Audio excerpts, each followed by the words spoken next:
Cruz says Safari cannot connect to the page. Yeah, that's always been a problem. I guess they're here. Maybe it was the next one. Yes, I am. So that's all right. It's just as easy to go through. Well, Ryan, why can't we connect? Not on Safari? Should I not be on Safari? I think, I'm not sure. Well,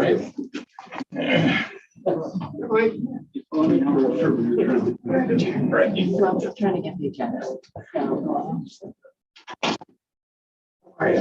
I'm doing well. How about yourselves? Couldn't be better. No, you're sticking around. I am. Tuesdays and Wednesdays are assigned my day off. So far. Time, we go to the website to get the, It should be posted, the agenda. so that Ron can do it. See, I got mine through my email. Yeah, you should be able to go to our website, Planning Commission agendas, and then there should be.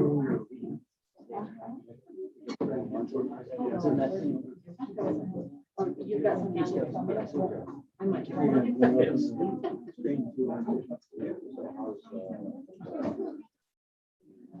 Steve. Everything went well.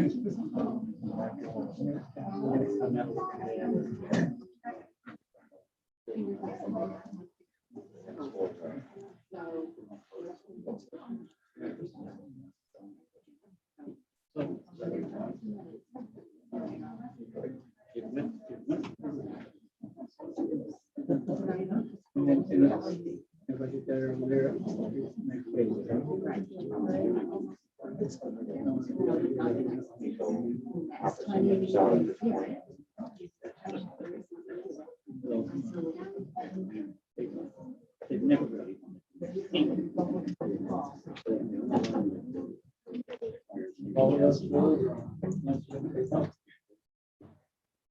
Kurt, did you sign in? Oh.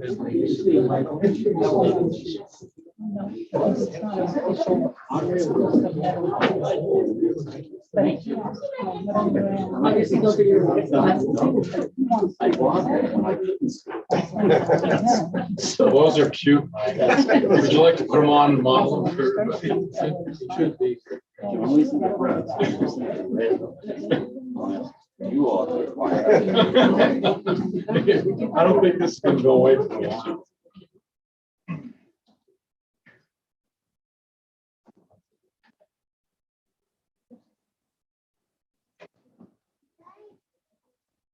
Thank you, Kurt.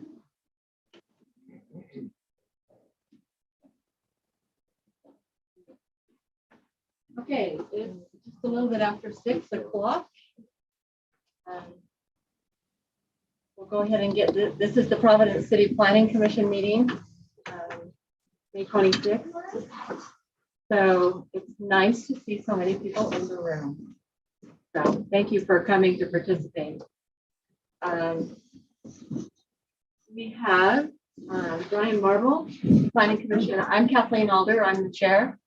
Brian Marble and Robert Perry, Michael Fortune, Rowan Cecil. So we have a quorum tonight. So we'll go ahead and get the meeting started. We have another member that is not here yet. We didn't hear from him. Okay, he should be here. If you would all join us in the Pledge of Allegiance.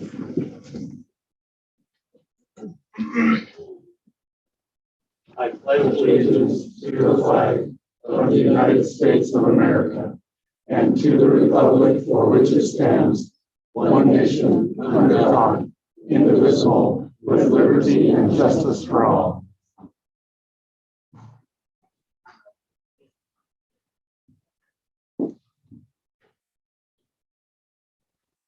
Okay, you all have received the minutes.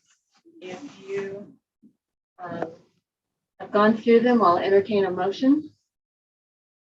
I move that we approve the minutes of May 12th, 2021. Second it. Okay. Motion by Rowan Cecil, second by Brian Marble. Any discussion? I think you're well done. Jesse does a nice job. We haven't had to make any corrections for our minutes for a long time, so we appreciate the work that he does. So, all in favor? Aye. Aye. I'll abstain because I was in. Thank you. Michael Fortune and Robert Perry are abstaining because they were not here. Thank you. Right now, we have our public comment portion of the meeting. And this is for citizens to express views on issues within the Planning Commission's jurisdiction. The commission may accept comments in person, by email, and by text. By law, email comments are considered public record and will be shared with all parties involved, including the Planning Commission and the applicant. Now, if you're here to speak about a specific item on the agenda, we'll wait till that point for your comment. But if you have just a comment about something else that is within our purview and is not on the agenda tonight. Oh. Okay.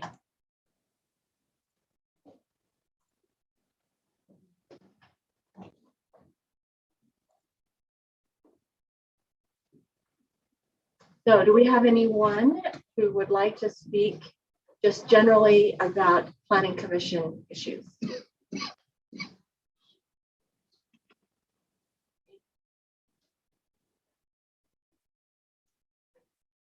Scarlett, do we have anything that's public comment? No, I've not received. The one letter that we had was about the one agenda item. Right. So not seeing anyone that wants to make comment, we'll close that portion of the meeting now, and we will move to the public hearing.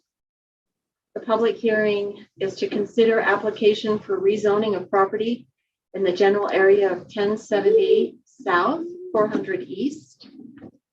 And do we have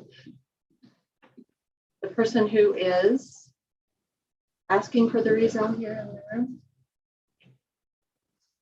I don't see them. Okay. Okay, so I have a blank pink sheet, and then I have people on the sheet. So is there anyone who signed just the sheet who would like to come up and speak at this portion of the meeting?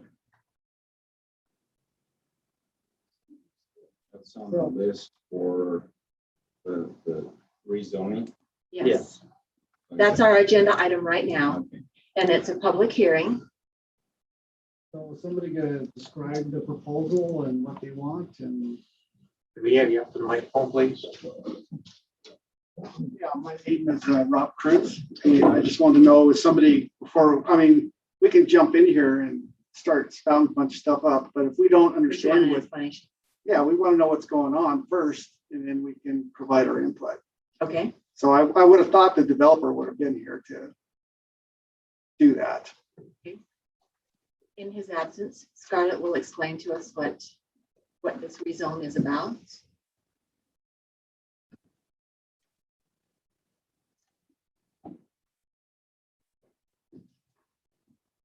This report that I'm going to review really quickly is part of the agenda packet that was posted on the email.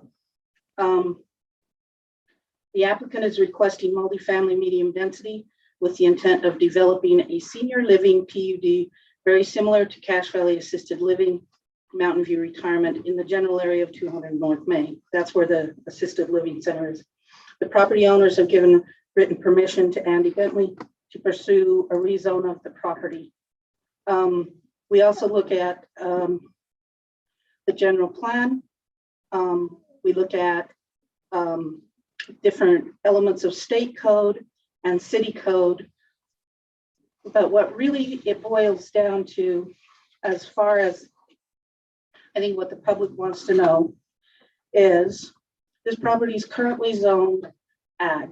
It has probably been that way since the inception of Providence City, in all honesty.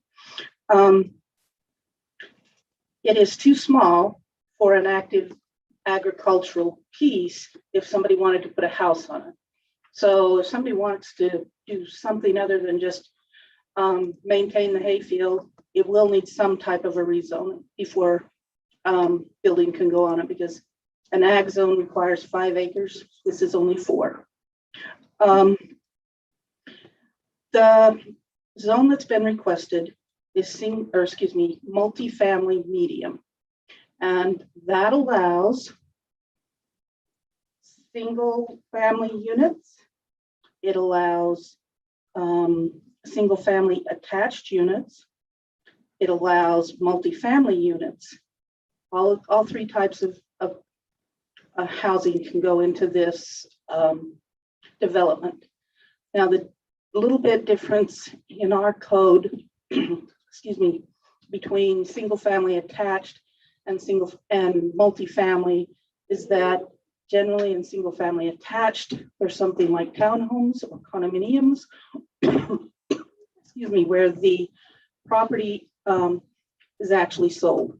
So versus multifamily, where it's an apartment situation where there's one person, or I shouldn't say property, the unit is actually sold to someone. And then there's a homeowners association created to manage the common and the limited common areas in the single family attached type units. In the multifamily, that's an apartment situation where there's one owner and that owner manages the property, collects the rent, and those type of things. So those are, and then single family housing, single family detached housing is just somebody that lives on their own piece of property, on their own house, and enjoys that. So those are the 3 types that are allowed in this zone. We have what's called density within the different zones in Providence. Single family traditional zoning, which is pretty common up in this area, allows 3.75 units per net acre. This multifamily zone would allow up to 12 units per net acre. So there is a difference between the amount of units that can go in here. If it was single family traditional, the maximum amount of units would probably be, you'll have to take some out for infrastructure improvements. So probably 10, 11, something like that. If it goes to multifamily medium, you may be looking at like 36 individual units. But remember, they'd be in several buildings. They wouldn't be 36 scattered units. So, but anyway, so those are the big differences in the zoning. As far as what you can do, as far as home businesses and things like that, both zones are pretty comparable. What you can do in the single family or the single family large, which is in that area too, which is based on half-acre lots. Most of the things you can do that way, you can do in the multifamily medium. It doesn't really give you an opportunity to do any more in the multifamily medium than it does in the single family. So as far as home business opportunities, things like that, both zones are comparable. The biggest difference really is the amount of units that can be built per acre.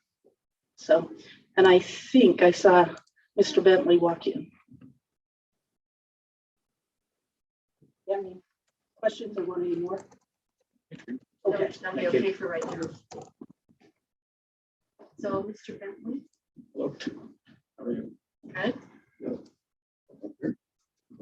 So they're anxious to hear from you.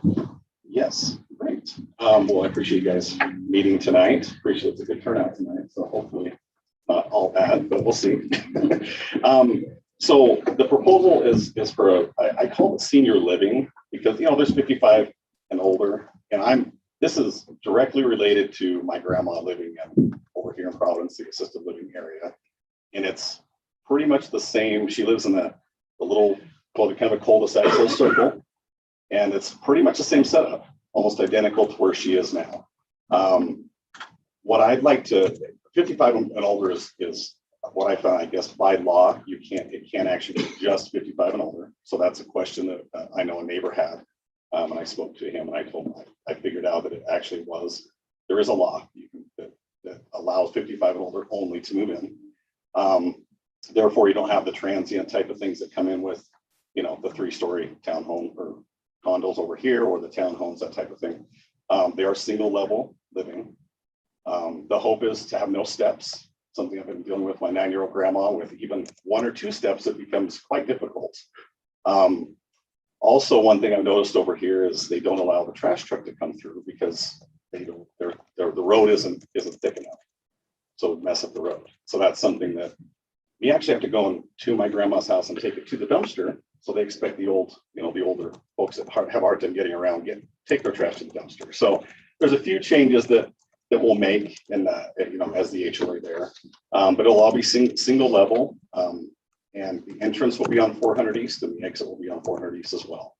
There won't be any intrusion to anybody's subdivision. There won't be any really effect to traffic whatsoever to really anyone other than the people that live on the street, such as she might have a little more traffic there, but it is a collector road from what I can see on the master plan. That's going to be, has plans to widen quite drastically in the future. So Ryan has a picture, the rendering that you. Oh, perfect. Can you throw that up on the screen?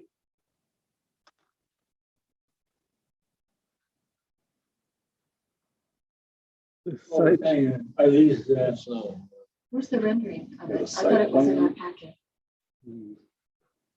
Should be a rendering as well. Where did I see that? You say you saw it in your packet.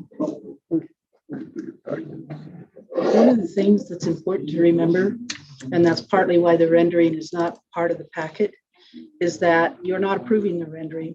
It's not an official submission. It's not an official site plan. It's just an illustration of what could happen.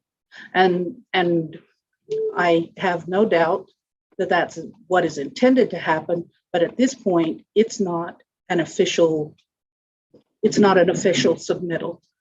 So if Mr. Bentley wants to present it as an illustration, I can go make a couple copies so that he can do that.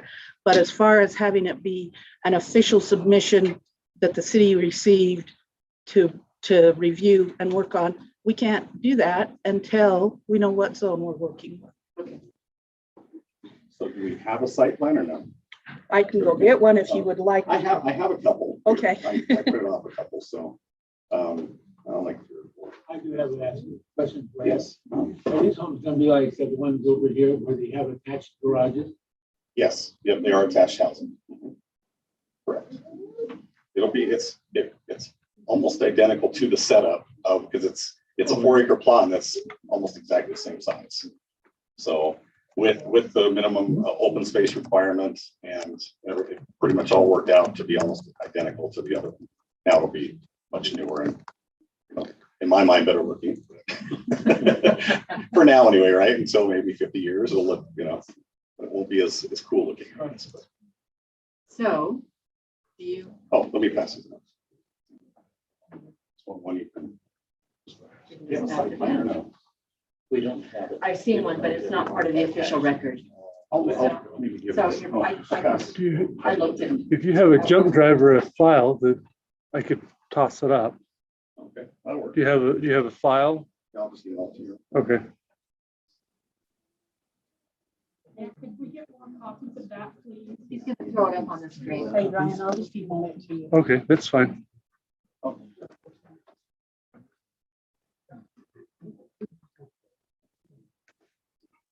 So I will say my wife is very concerned because, our plan is to move up to our lot over Providence Estates and some of my neighbors.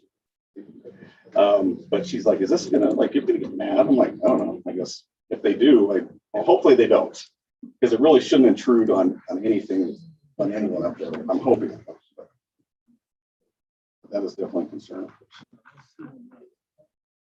What's your email address? It's Ryan Snow, number 2, at Providence Utah. Gov. There's 20 plus of them in Utah, so it's pretty. So that makes sense because it's so two, I probably. I think Scarlett just sent it. Oh, did she? Oh. So I'll bring it over and show you. And this one is, not sure if you have these, remember I had the two site plans? If this isn't the one that's the right one, it's up. Is that the wrong one? I sent two, so this one shows the buildings up on the road and on the interior. Then the other one actually has that middle building on the exterior. If you want to email me the other, I can send it, but that's okay.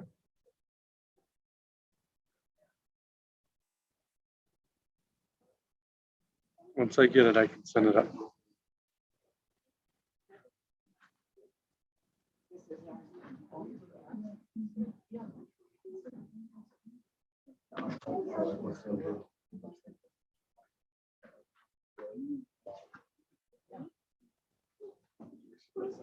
It's synchronizing, so it might be pulling it, but it hasn't. Yes, this is my initial one. If you notice, we have, there's one fourplex back to back in the center, and then all the open space towards the front room. I have them flipped as well, to where that middle fourplex will be in the front. If grandkids are over and stuff, maybe that's a better solution because it is a bigger road out there, or kind of maybe contain it a bit more. But either way, it's not. So what's the lighter green around the edge? What's the light green behind? Can you get in the microphone, please? Yeah, they need to come up to the microphone.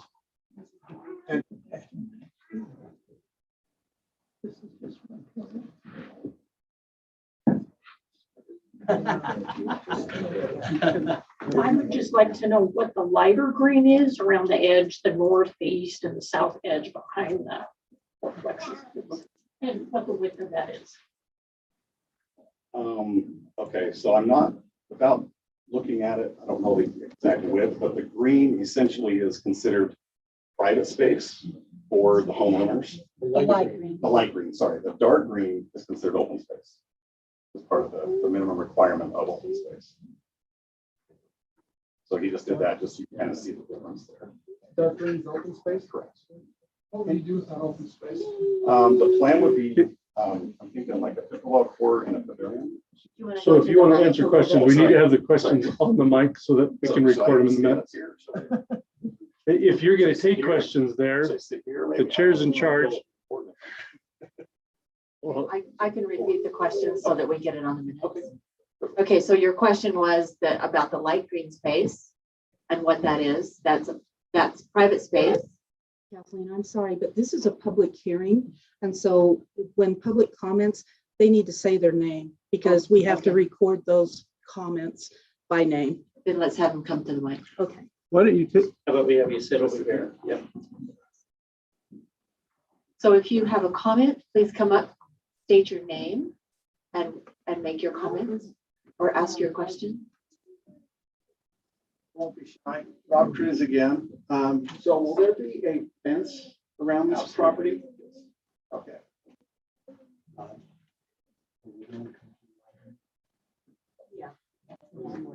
Steve Jensen, I have a question about the road on 400 East from the edge of the property on the north side to the stop sign. That part of the road is very narrow, and my understanding is the person that lives on the corner there, does she own to the road? And will it be able to be widened, or is that still going to be a choke point? Because you have a lot of traffic going through there.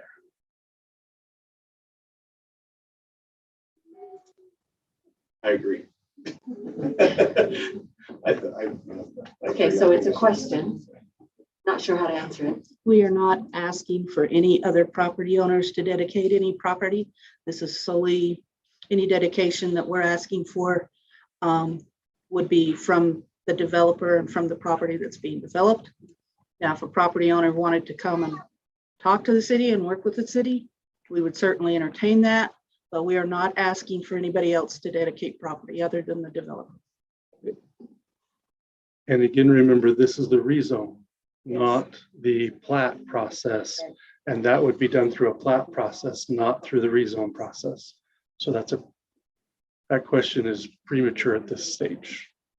Maybe. It's not premature for the audience. No. Premature for us to consider. Yeah, right. Certainly they're interested. Absolutely, yes. Sorry about There's that. no Yes, decision you're right. for us to make at this point. Right. But good input. Correct. Thank you, John. My name is Ramona Rugavina, and I live at the southeast corner of that intersection of 1000 South and 400 East. So if that road is widened, I'm going to be the person that incurs that. So I'm just going to get up here and not just ask questions, but give you my comments right now. Because this is going to impact me more than anybody here. So I purchased that property 29 years ago. I bought it from a real estate person that had bought it from Olivia and Richard Heckman, who were the original owners. It's a 120-year-old house, the original part of it. From what the Heckman's granddaughter told me, they own the whole section up there, which is 640 acres. So I own what's left of that Heckman estate. I purchased that property before 1000 South even existed. It was a semi-rural area then. That is why I bought it. It's because it was semi-rural, lots of open space. On my property, I have tried to maintain the vegetation that the Heckmans planted there. And they had a lot that it was an orchard is what it was, plus a vineyard. In fact, the area that's proposed to be rezoned used to be a grape vineyard. So anyway, I've made an effort to plant more trees, more shrubs, enhance what Olivia Heckman did there. She planted lilacs and ashes and spruce and literally thousands of tulip bulbs on that property. And that's why I bought it, because I like the property.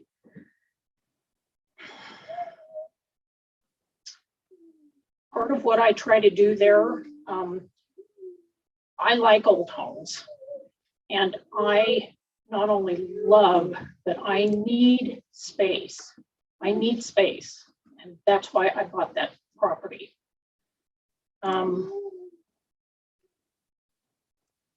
So I planted, I did continue to plant stuff. You have to realize that Providence Bench has historical deer winter range, and everybody talks about, oh, we're going to, do something to maintain winter range for deer, but nobody does. But I do in my yard.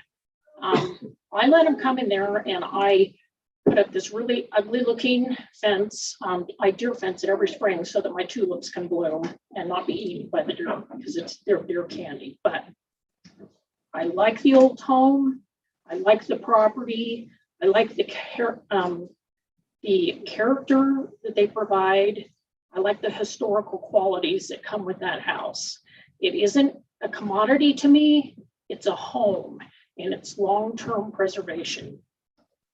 So I didn't buy up there on the bench 30 years ago to have a high-density subdivision put in next to me, or that was the least of my expectations. The noise up there at that intersection is horrible. And I've seen it change for 30 years.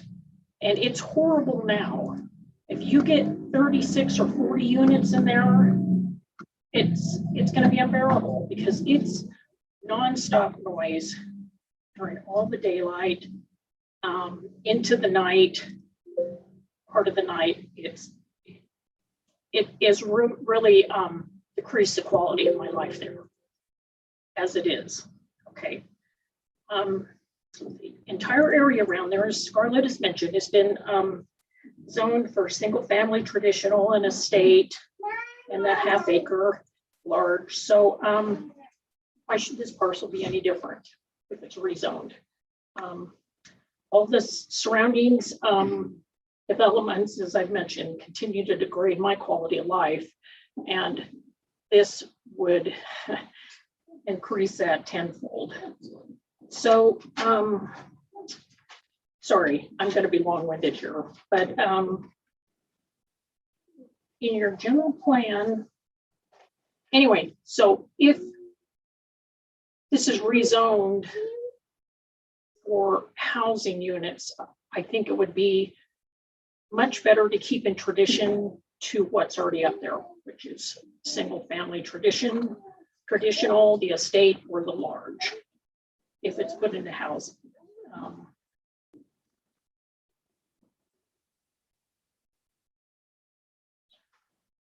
Okay, in your general plan, Providence City, land use, neighbors and design. Number 6, using zoning and design standards to provide compatible transitions and or integrations between residential areas and commercial development. Is this, any of this considered a commercial development? None of it.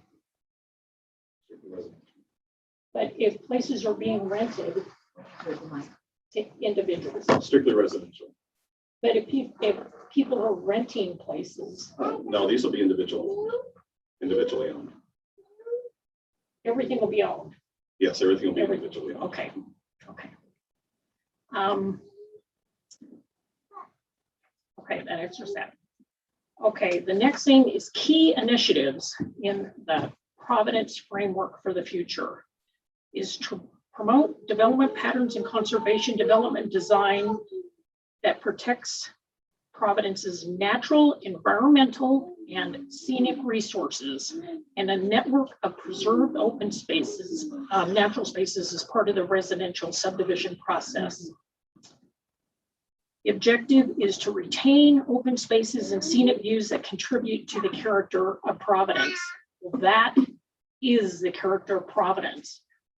Open space, orchards, wildlife on the benches. It's not all housing.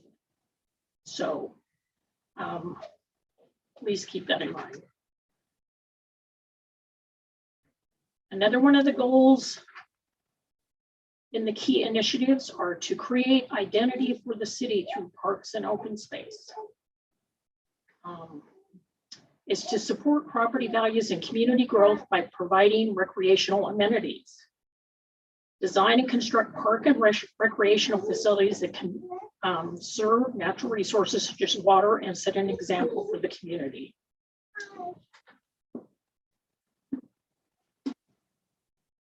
And again, preserve open space and natural visual corridors.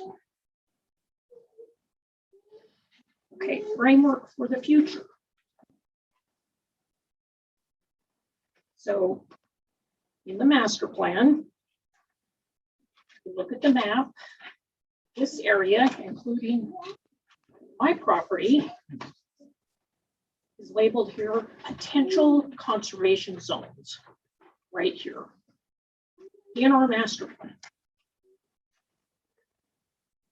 So it seems to me rezoning it to a high density development seems incredibly inconsistent with potential conservation zones. Even though the thing I do like about the development is that it's for seniors. I do like that. I think that's important. Okay. Next, sorry, this is so long.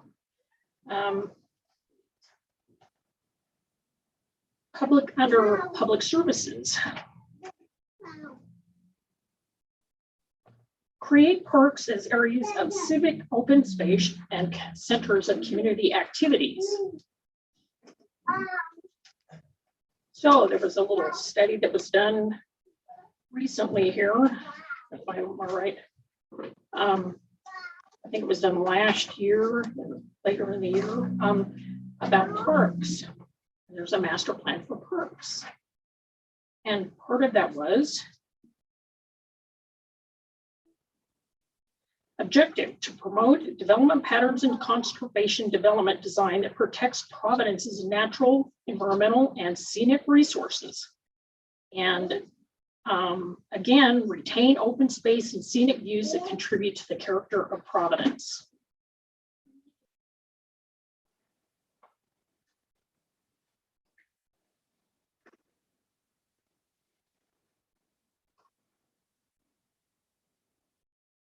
And they did they were doing this master plan for trails, parks, and recreation master plan. They did a survey of people, and there were 279 respondents. And the key findings were, when asked how Providence should spend its budget, respondents ranked the following options in this order: acquire more trails and parkland, improve amenities, and maintain facilities.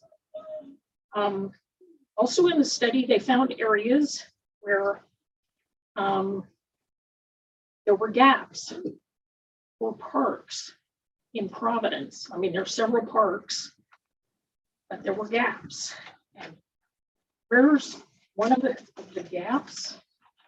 It's right here at the south end of Providence, where we all live.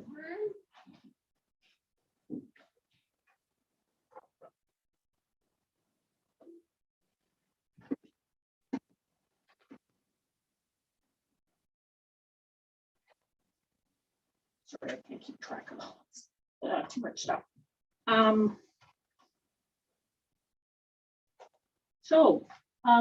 Maybe another consideration is if you don't develop it into housing, maybe put a park there to satisfy the plan, the master plan and the city park plan, to have a park at the south end of Providence. Okay, next, environmental stewardship. The presence of deer within the city of Providence has been, and this is from section 7 in the plan, and will continue to be a long topic of discussion. While many enjoy the deer, the animals do have implications on residential gardens, agriculture, and safety. Beyond the deer fence erected 50 years ago, there is not a current solution or set management strategy in place. But some of the objectives that want to be achieved is to retain open spaces and scenic views that contribute to the character of Providence, and protect and or maintain existing wildlife habitat. Providence Bench for the deer winter range, such as wildlife corridors in a manner that minimizes conflicts and allows humans and animal habitation to coexist. So one of the strategies is to protect the mountainside area for winter feeding range for the deer. Respect and tolerate deer and small animal populations in the city in an ethically responsible manner. Well, I don't even want to get into this next one. And so I'll tell you too, one of the things I've noticed living in my place for 29 years is the birds that come in every year that migrate in there have changed, or they haven't changed, but quite a few species of deer birds have disappeared. The meadowlarks, the nightingales, the nighthawks. This year, I haven't seen any western kingbirds yet. And all of this is due to loss of habitat. So I think we need to look, if we're looking at Providence City in the big picture, it's not just about human beings. We're just one part of the whole ecosystem.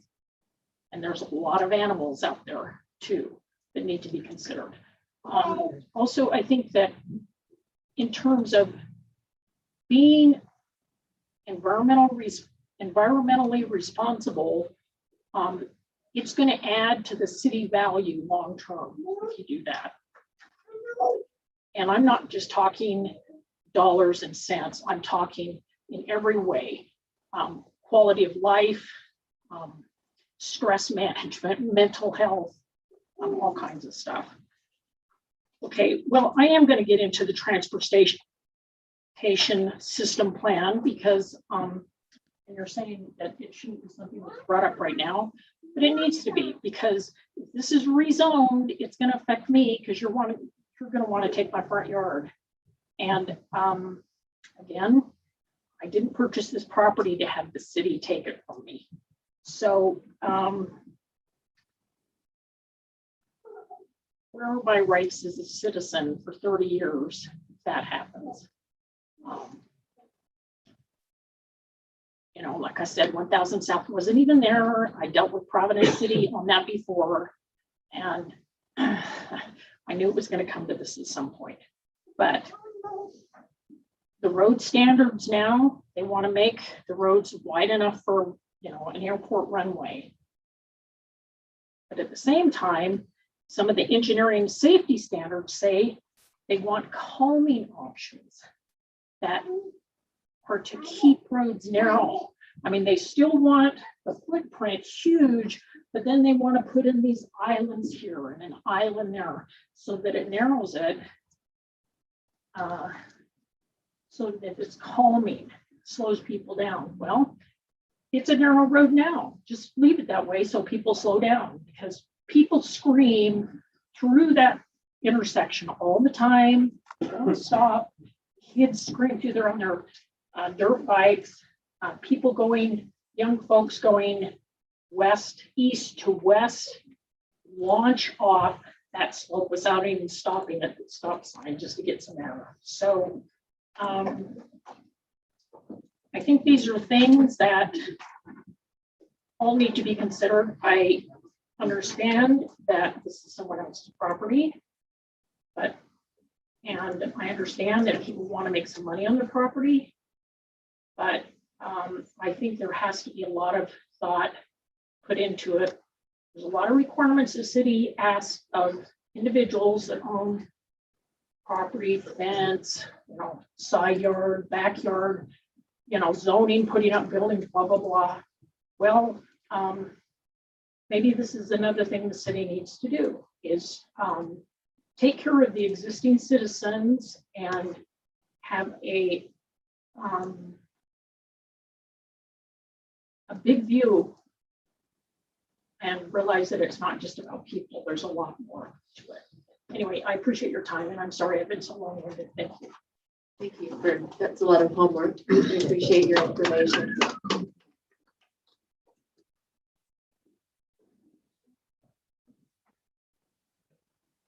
I'm Kurt Webb.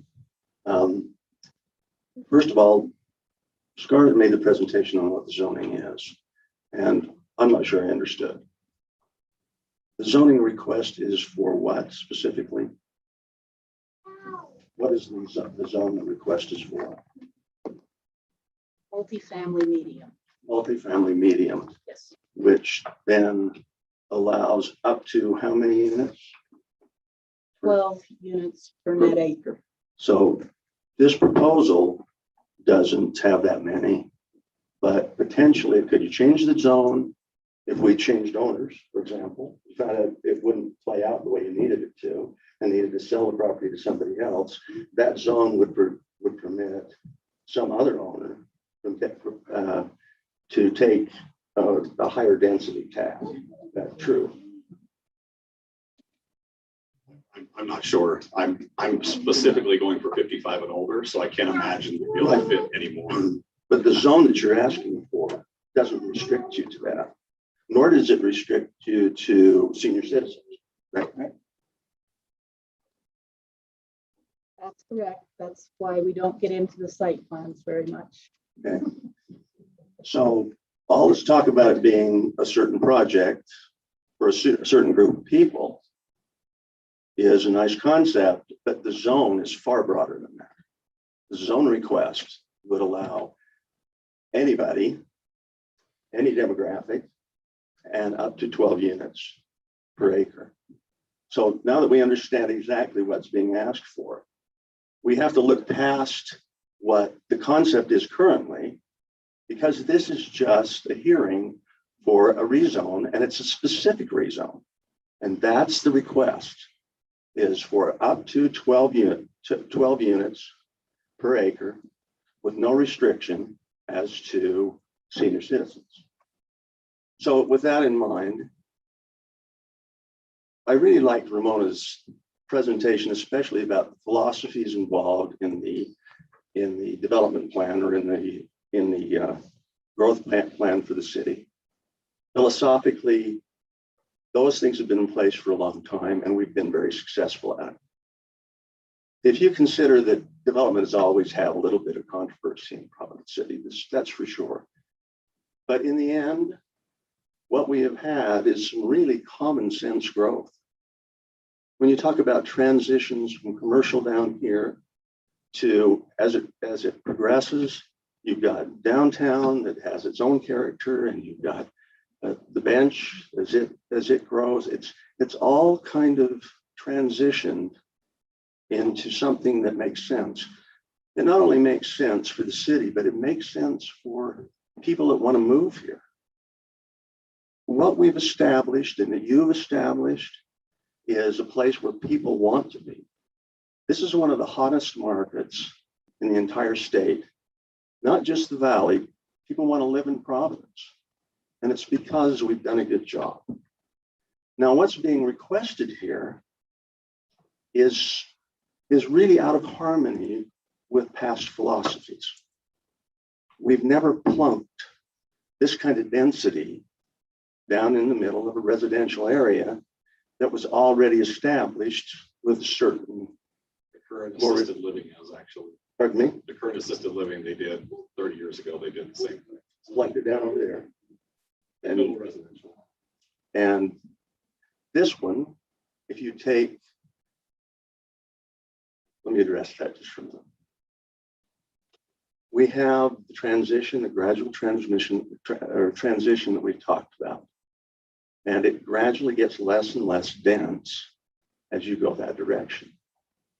To plunk that particular density down in that small an area is in many ways an aberration when you consider what else we've done in the city. So that's my feeling about it. I would be, I like where we've gone. This is not where we've gone before. Thank you. Thank you. My name is Dave Beckett, first time here, so happy to comment on the proposed zoning. Couple of things. I think there's quite a bit more study that needs to occur before a decision is made, primarily traffic studies going up 10 South. I haven't heard any discussion on the water infrastructure and sewer infrastructure required to support any zoning change from what currently exists. I do believe that what is proposed for the zoning change is out of character with the area. One of the reasons I moved to the area is because they have the larger size lots. The density wasn't like down in the lower part of Providence. I think there is some major concerns with like the traffic and the noise. The proposed retirement community will bring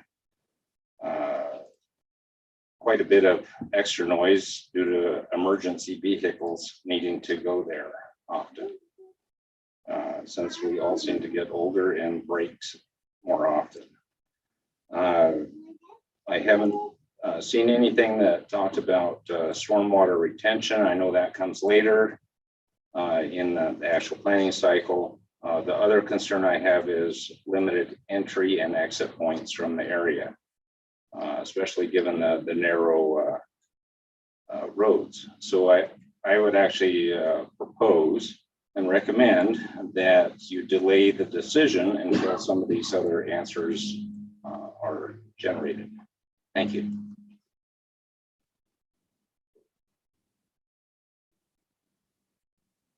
I got some prepared remarks here, and kind of Scarlett and Mr. Bentley kind of took some of my thunder away, but I'm gonna cut and paste through this, and then I've got a few questions.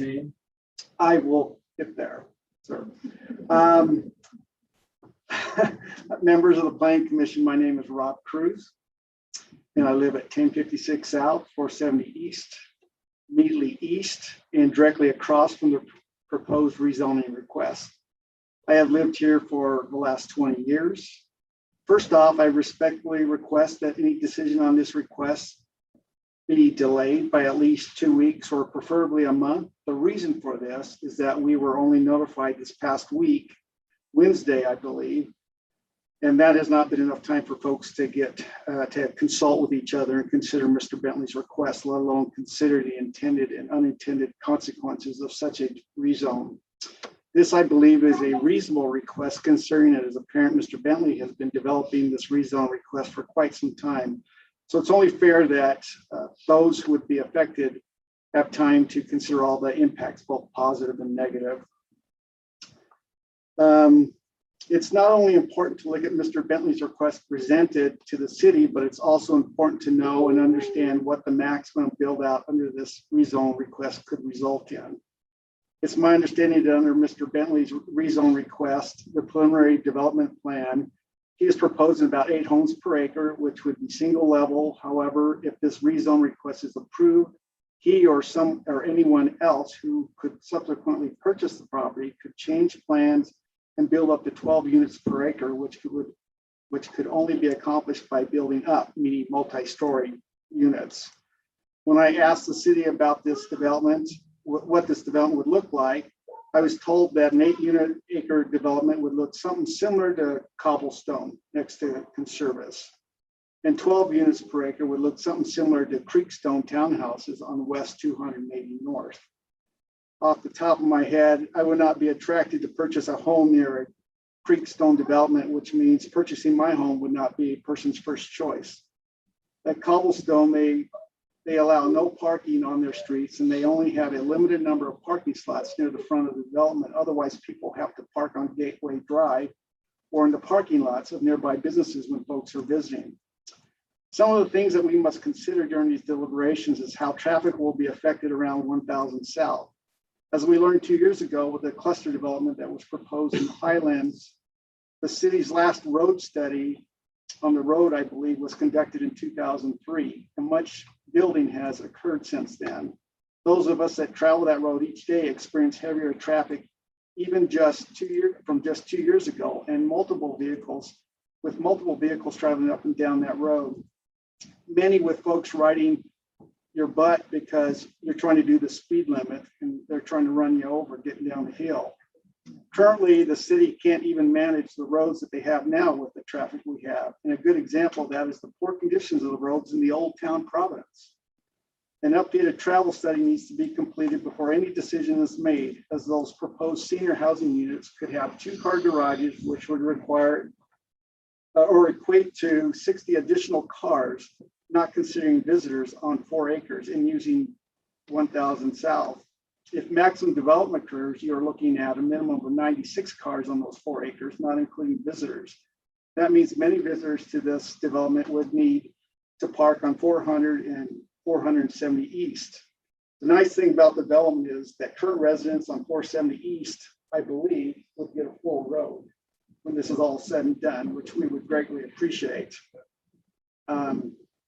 Another consideration is that senior housing is usually located down in the city centers where seniors can be near public transportation, medical facilities, emergency response teams, and shopping. A past Logan fire chief has said that if a home catches fire in the upper areas of Providence, figure it will burn down to the ground before the fire truck can get there because the response time is about 12 minutes, the Highlands. If seniors or anyone for that matter need an ambulance or has medical emergency, it could be about the same response time.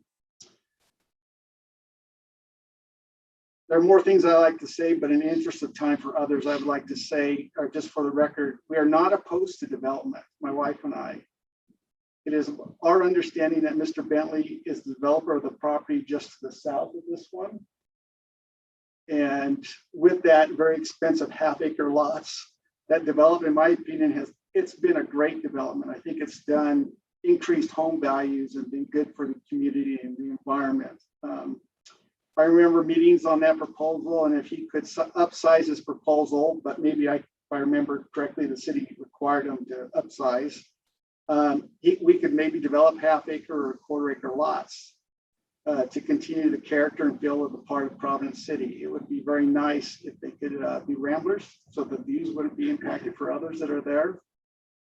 But so that's a nutshell of my comments, but I do have a few questions here I thought of. So this is going to be a private development. So there's that road in the development, and it's going to be maintained by an HOA. Correct. An HOA. So people will be paying into that. They have all the take care of the facilities, the roads, fences, correct, those types of things. Okay. And then okay, you answered the question about 470 East, the road. And then how large are these homes? Are they like 1,700 square feet? They're about 1,500 on average. 1,500 square feet, okay. And the last comment I have is just, you know, even though I moved here in 2001, and I came here because of my job. I worked for the Forest Service. And I sit in a position like yours. I was a decision maker, and I come to these meetings and I get very hard too, because I want to please everybody. That was the hardest part of my job, is trying to make a decision, yet try to please everybody. And so I understand both sides of it. I just hope that Mr. Bentley understands where we're coming from too. Where, like I said, I'm not opposed to development. I'm not opposed to, I'm not like certain commercials that want to throw seniors off the edge or anything like that. But I want to be able to enjoy my home. And when I decide to move or I die and my kids get my home, that they can get a proper value for that home, and that the community stays nice the way it is. So those are my comments. Thank you. Thank you.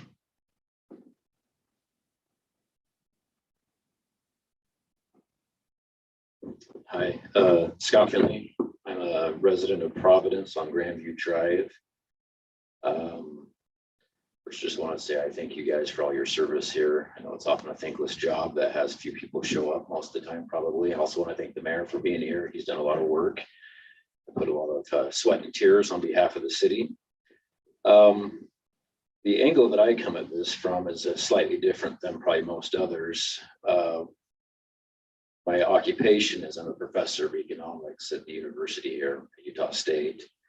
A good part of my doctoral studies and work since has been looking at the scientific impact of the interplay between open space and density when it comes to zoning, specifically in small cities and in rural areas. And so I was involved a few years ago with the proposed rezones for life cycle residential that went on the city, specifically in the Highlands, also in the Chubb property. And I think a lot of the insights from that were incorporated in the new master plan or general plan of the city. Some of the general themes have made it in there. But I do want to first say that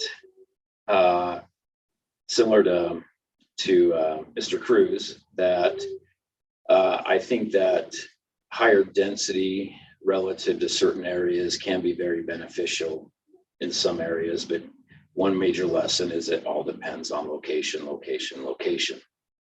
And the existing body, again, this could be subject to change as new studies come out, but the existing body of research that exists.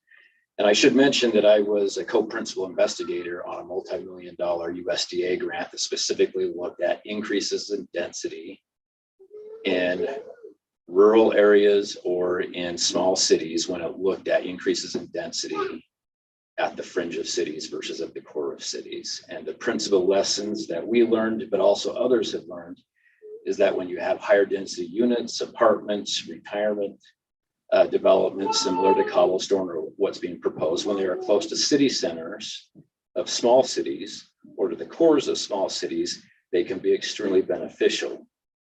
But when such types of densities or developments with those types of densities get located on the peripheries of smaller cities, they can be extremely damaging to the surrounding property values. One of the major, some of the estimates range anywhere from about 17 to 25% damage to property values. So you plunk a higher density relative to existing density, higher density development in the middle of single family houses, then at least according to the science, you can expect to see 17 to 25% damages to surrounding property values, which then means where do the losses go? Well, it could end up, if you have losses of one person's property values, it usually is a transfer of wealth. And as an economist, I'm very happy for people to make money in life. But on the other hand, when you see one group of people losing wealth and another individual gaining wealth, this is redistribution of wealth, plain and simple. And aside from that, it's all relative to the existing zoning ordinances. And so I think everything in the surrounding area, if I look at the map, is probably single family traditional or single family residential. I think Mr. Bentley has probably helped develop single family large, just slightly to the southeast of the proposal. And those things, as we can see, have probably contributed significantly to raising property values. And development typically does in many areas, although there is an interplay with open space. As I see it personally, there's just too much flexibility in the request for multifamily medium density. Yeah, on the low end, it's 4 units per net acre, but on the high end, it could be 12 units per net acre. And that is a large range, especially, and again, step 1 is a change to the zone. Step 2 is a specific site proposal. Step 1 is the zone that's being discussed here. And I know if the idea has been floated that the site proposal will be for a retirement 55 and older, but that could be pulled at any moment, and something else could be with a higher density up on the upper bound of 12 could be proposed either by the current developer, which I actually take him at his word. He'll probably do what he would like to do, but if it gets sold, someone else could step back in. And I have serious concerns because many of the current property owners who have purchased homes or live there, they made their most important financial decision, which is buying a home, with the expectation of current zoning regulations in place. And changing the zone, in my opinion, is akin to ripping the rug out from underneath them for many of these individuals, because this will end up incurring losses to their housing wealth, which, by the way, buying a home is the most important financial decision that most people make, and it's a major vehicle through which retirement savings accumulates. We buy a home, we hope it goes up in value. Once kids are gone, we often downsize the home, buy something smaller, and live off the capital gain to finance retirement. If we were here discussing changing the zoning ordinances that would somehow wipe away 401k wealth, I'm sure half the city would be in here in outrage.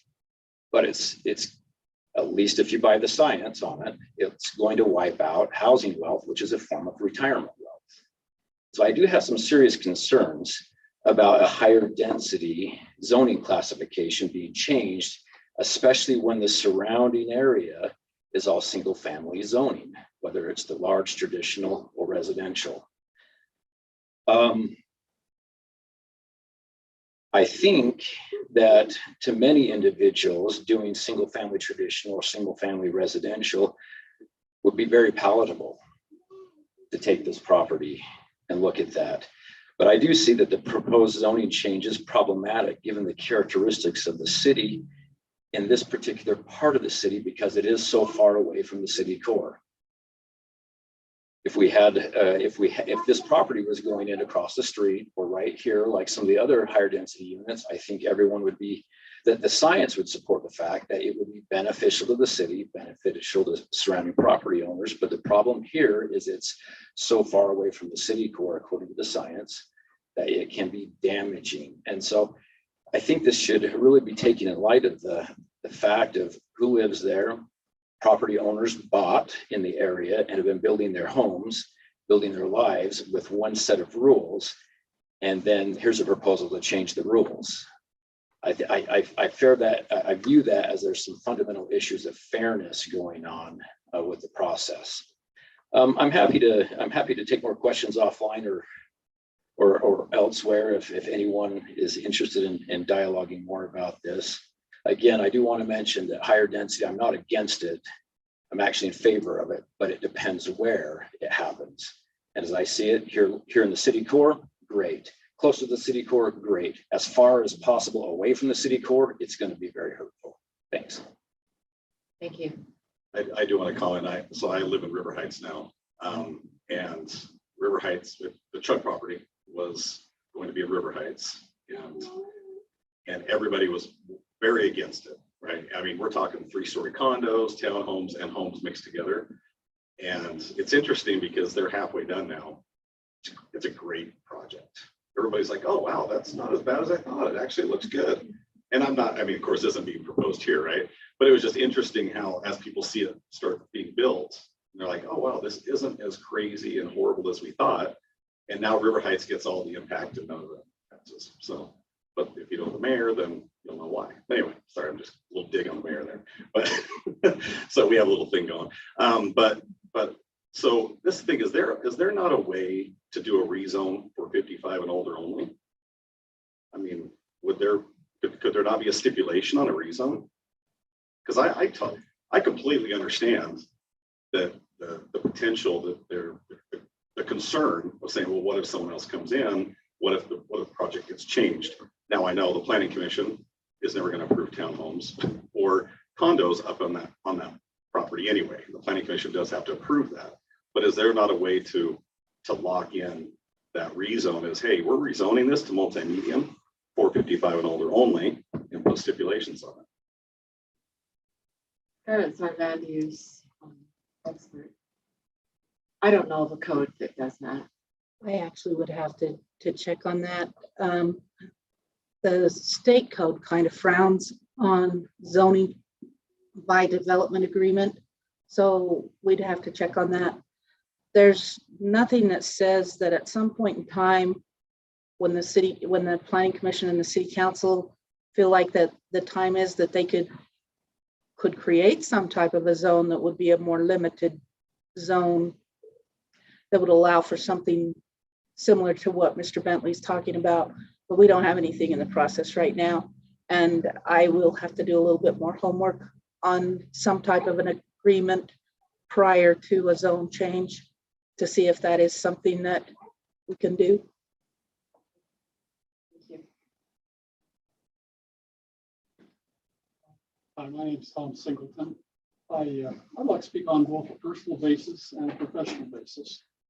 Personal basis is because that number over there, my property fronts on about 40% of his property on 400 South. So it's kind of personal on that basis. On a professional basis, I'm a real estate appraiser, have been so for 40 years. At that time, I've appraised thousands upon thousands of property. In fact, this building we're in right now. Bring your mic up just a little bit. Appraised that, but I've done appraisals for federal, state, local governments, and in fact done several dozen for the Utah State Private Property Ombudsman when cities are needing to take, or public entities take properties from others by eminent domain or threat of eminent domain, and they don't agree with the price being offered. They'll come to me and I will come in and do an appraisal, and it comes into the mix and sometimes goes to court. Raised hundreds of properties that are PUDs. I did some developments in Cache County, Box Elder County primarily. And so I can speak for both bases. On a personal basis, I look at it, and when you had the development up there, I thought, well, in another 10 or 15 years, my wife and I can kind of hobble across the street and see if we can buy one of those units. That might not be such a bad deal after all. But again, on a personal basis, and now mixing that personal basis with a professional basis. It has a lot to do with what Scott Feely was saying. Scott sees these macro studies, and I see micro studies, meaning that I'm out looking at individual properties on a regular basis to see how they sell and try to interpret why one property sells for one price and another property is very similar sells for another price. And general rule of real estate appraisal and valuation is you get, and that's kind of what, again, Scott Finley was talking about, you get greatest value when there's conformity of use. And so, you know, I look at this property here and I see that, you know, you got, and again, we shouldn't even be talking about this property because it may or may not happen. But again, you know, you got, I'm just looking at a row of buildings. You're sitting back 30 feet from the road, all the way along that 400 feet essentially. And why is, I don't know, Scarlett, I was talking about with this yesterday, but I become, as I listen to news people and they talk about, they get up, like I'm getting up right now and say, oh, this is going to hurt my value. This is going to ruin our place. And I a lot of times say, you don't know that, you know, because sometimes you don't, you know, but in general, having the type of housing we have, when I built up there 20 years ago, that was zoned real estate. I think it was 1 acre zoning, Scott. I can't remember what you used to call it then. And that was very attractive to me. I particularly liked it because I was not in a subdivision. I was kind of my own entity with who knows what was going to come on all sides. I recognized this property across the street was there. And honestly, of all the things I thought might happen there, a senior housing development or any type of a PUD was the farthest things I could possibly ever have imagined that would go into that. My point is that, again, with what Mr. Finley said, I have personal knowledge that what he was talking about is correct. That high of a density right across there, and everybody goes up and down. I mean, it's very visible because there's so many of that people up there that use 400 Ds.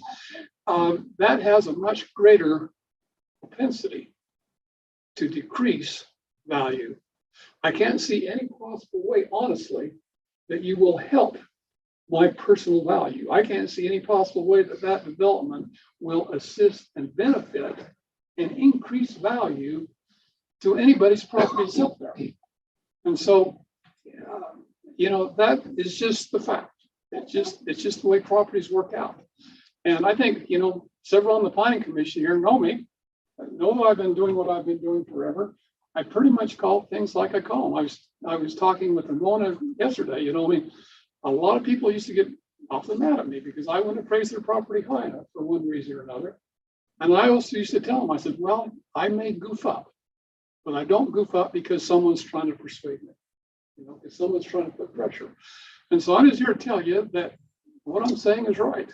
You know, you put a high density development in a low density area, it's going to cause some damage.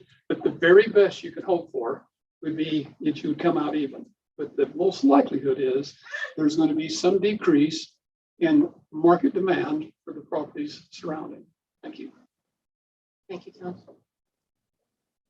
I will say he did make a point, because at the last minute we did throw the building on the street, and actually that would, I'd agree, that building should be moved back because it will be just a row of buildings. So I think that in that thought, I think actually that building would be better on the other side, so you aren't distracted by a whole line of buildings. My name is William Mason. My property is one of the properties that also borders on this proposal. And thank you for Scott Finley for his numbers. I just did a quick calculation. My house was reappraised about 8 years ago, and the value it came into now at a 17% decrease. For those of you that want to know how much your house would go down, about $70,000 loss on my property if this type of development came in and decreased my property value. So that right there, for those people that, you know, think, oh, well, this does this is whatever, when you're talking numbers right now, and that was 8 years ago. So I know my property has gone up a little bit even since then, so it would be a greater loss. So I think honestly, and again, no offense to the developer, because they're right, you might do what you're saying you're going to do, but it's the next guy that might not. And so it's a matter of how much leash do we give the developers. And I think, Robert, you were saying single family traditional is the only rezoning option we could ever offer in that property. That's my only say. Thank you.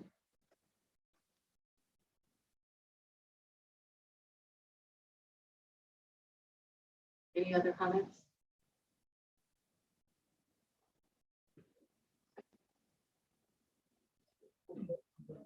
I'm Ryan Short. Oh, sorry. I just live just to the south there, so pretty much adjacent. Also speaking from professional experience, I'm a real estate broker, also a general contractor and focusing on remodels and new construction. So deal a lot with zoning plans, changes, and showing clients houses very frequently. And I'm also pro-development because that's what I do for a career.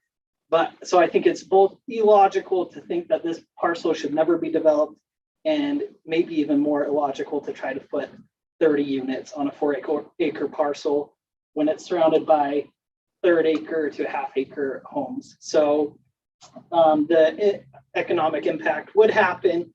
I don't know if houses, they're not going to drop in value $70,000 overnight. That doesn't happen. But the desirability and long-term effects would result in a major decrease.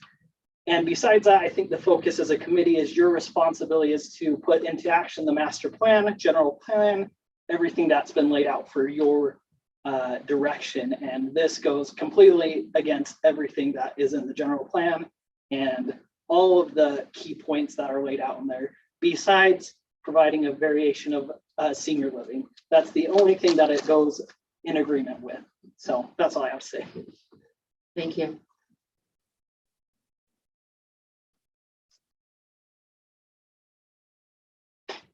Hi, I'm E. Candace Berthrone, and there are 2 Candace Berthrones, so put that E in front. I appreciate everything that was said tonight. I learned a great deal from all about the finances and values, and I agree with, it just makes sense to me. I don't live in that particular area, but I walk by it all the time. And I love the wildness of this town, even though I'm seeing it disappear on a daily basis. The houses that are built southeast of this proposed rezone are magnificently large, expensive homes. And if you put 40 units or 30 units into an acre of land, it's just as going to, seems to me, as has been said, the decrease in value of those brand new houses is going to go down, much less those who have lived there for years and years. I also have concerns about older 55 plus residents. We do get older, we do start to fall apart, we do need medical assistance, and this is a good 20 minutes, if minimum, from the hospital. So I think that's a major concern. I also think water is a major concern. One house is a major concern for me in water supply. I know that it's been said that we are on an aquifer in Providence, but I've heard from the water board people, we have groundwater, but we don't have an aquifer. And if we don't refill the groundwater, it's going to go away. Thank you very much. Thank you.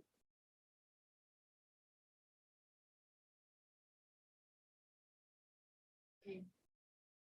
Any other comments? My name is Caleb Fortune, and for disclosure, I'd just like to say my dad is Michael Fortune. And I think the comments here that have been made are good and all have a purpose. But my thing is looking at the plan. Personally, when I first heard that it was going to be like this over here, I was opposed to it because I don't think putting a big like hotel building with the medical facilities into it doesn't fit in that area. But when he showed it being mostly single family style houses, I thought that's what would work there. And another point I'd like to make is most of the time for our work is we used to be in the mobile home business. And most of the time, the better mobile homes are in the senior park because those people have pride in their property. And I'm pretty sure everyone here has pride in their property or else they wouldn't be here. So I'm just trying to say, what's to say that the people that would move into these properties wouldn't have pride in their homes? And I think maybe a solution could be, if you don't like the density, maybe you could detach them and put space in between, have a side yard and stuff where they're not all one unit, they have space in between them. So it feels like that they're their own house and stuff. So that's just an idea. And thank you. Thank you. We love our youth getting involved in government. Where'd you find that, Michael? Those records are sealed. Okay, so if there are no more comments, okay. My name is Tiffany Putnam. I'm actually friends with Andy and Jenny, and we're excited for them to be in our neighborhood. So, but I live just in that southeast area that has just been recently developed. I just want to reiterate something that's been said a couple of times. I'm an ER nurse of over 15 years, and one of the ER doctors that I work with does say that that area right there has the highest EMS response time of all of Cache Valley. So I don't think it's smart or responsible to put a senior living facility there. I wouldn't put my parents there, and that's all I have to say. Thanks. Thank you, Tiffany. Okay, we have one other back there.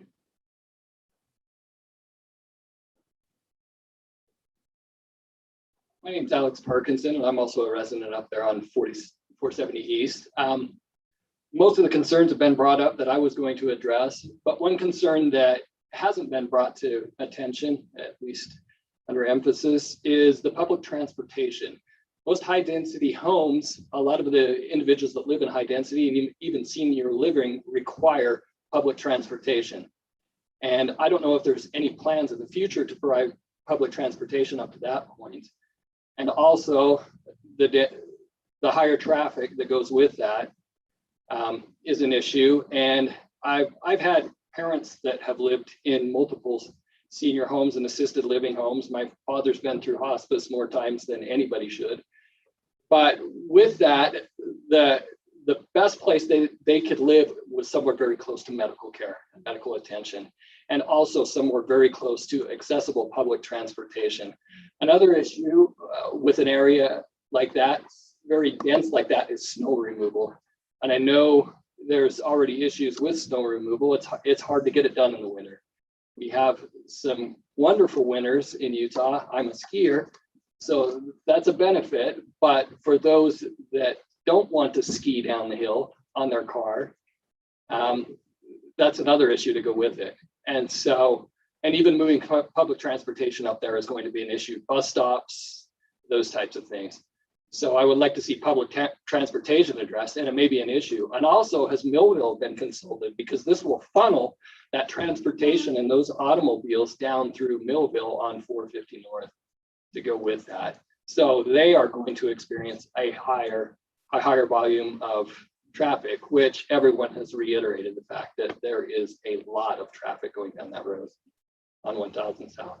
Anyway, thank you very much. Thanks for all you do. Thank you. So okay, if I make a comment. So Mr. Fortune, he mentioned, he's like, could we maybe do something separated to where they're just single family, not attached? One of the reasons we do the attached is for costs for the seniors. It's a little less expensive. They don't need the extra space. A lot of them don't want the extra space to manage and take care of. So for example, if we were to take the small lots that would potentially be available if we went to single family, which I think is a great idea. But and of course there'd be right away. If we did, basically we didn't do a PUD, there'd be no open space. It'd just be lots, right? So the ability, if we did the small lots at the 6,000 square foot lot, now we'd have to take out space for roadways, right? But that'd be 29 units at 6,000 square foot lots. And so when you detach them, you're losing all the open space and things that come with the PUD. And so for the residents and for the surrounding as well. So like you mentioned, you move that building up closer inside. Now you have that mostly you're driving by open space. You have just the edge of homes on two sides. But that was just the comment I wanted to make. I just thought I'll divide it up and see it's 29 units. So it'd probably be broke, probably end up being 24, 25, but we lose the open space and everyone has their own yards to take care of, which kind of throws out the whole 55 and older thing. So anyway, just a comment I wanted to make. And just so everybody knows, we're not approving his plan. We're just looking at the rezone tonight. is the very reason why we don't rezone it, because it could happen if you go to that zone. Right. So it's the very reason we're talking about. Tell us your name for the minutes. Tom. Tom Singleton, right? Just introduce me next time.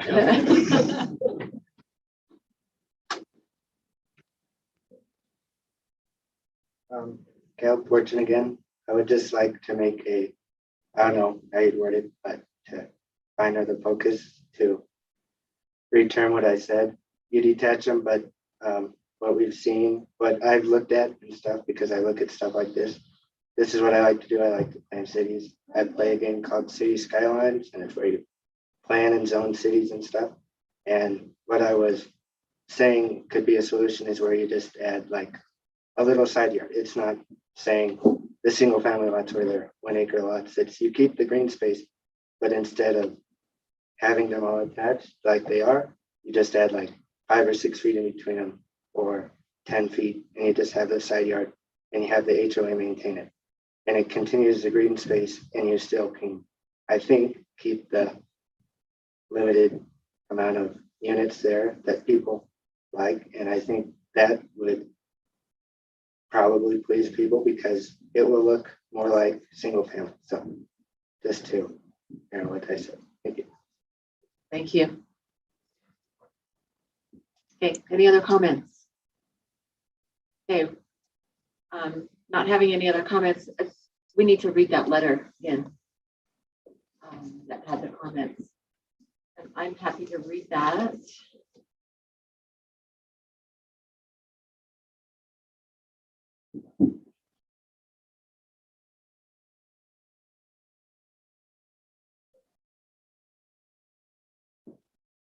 Okay, this is a letter that came to us from Jennifer Betancourt. That's the, okay. Says Scarlett, I'm unable to attend the public hearing this evening due to activities for my children. I hope that others in the neighborhood are able to attend, but this is a horrible time at the end of the school year with end of the school year events. I look at what was provided in the application, and for the public to ascertain any information that is meaningful is challenging. The LLC does not appear to be a Utah corp since I can't find it on the state commerce website. Additionally, the zoning specifies multifamily medium slash senior living 55 plus community. I am not aware that there is a distinction beyond multifamily medium. I am not opposed to a 55 and older designation, or I'm not opposed to a 55 and older designated living community, but once the zoning has changed, the owner has free range to change his or her plans with the community, and the community has no recourse. I would appreciate the applicant being required to submit more detailed information / plans for use of the space, and also a guarantee by Providence City that it gets used for the purpose by which it has been rezoned, or the rezone should be reversed. Without additional information, I oppose the rezone. Jen Betancourt. So did we receive any others? No, I've been checking all afternoon and we have not. Okay. And I just checked a second ago. Okay, thank you. Okay, so with no other comments, we will close that portion. Oh, we have another waiver back there.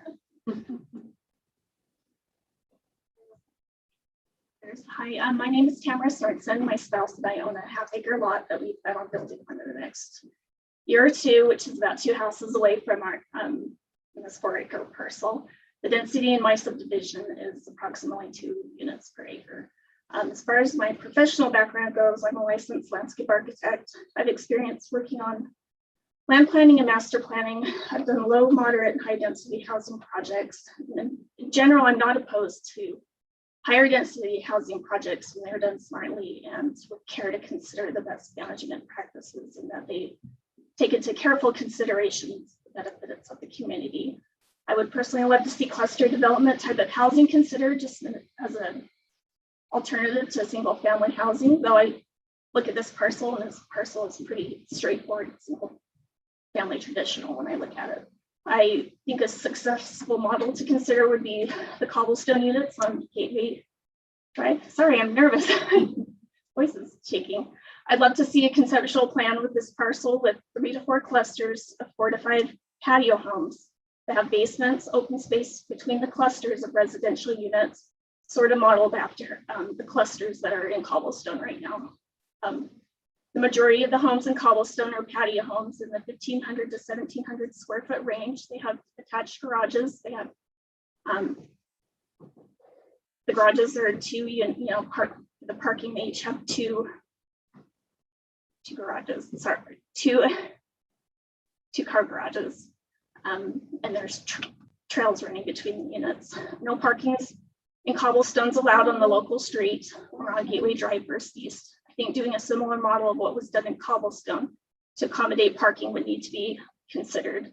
When I look at this parcel, the first thing I consider is parking. And I do have to say, when I look at their site plan, I do think they've given good consideration to the parking considerations for the site. Parking should be kept off of 470 and 400 East.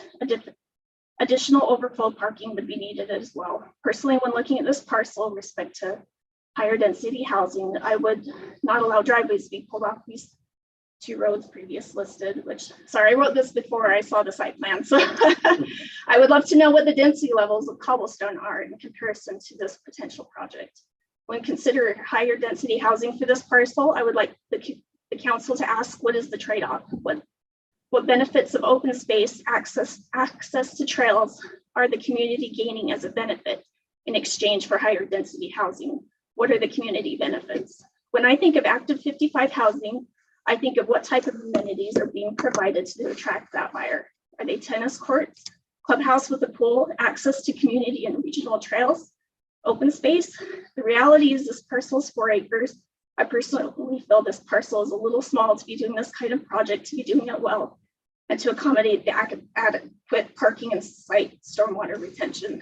This parcel is not likely large enough to have any or many of the amenities that I listed above.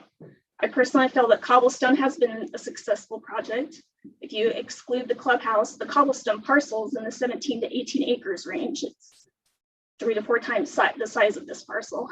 Another issue is that cobblestone works because it's within a 10-minute walk to a grocery store, to retail businesses, to churches, schools, the post office. Cobblestone has a clubhouse, a pool, a fitness center, and overflow parking. The location of this parcel can't be compared.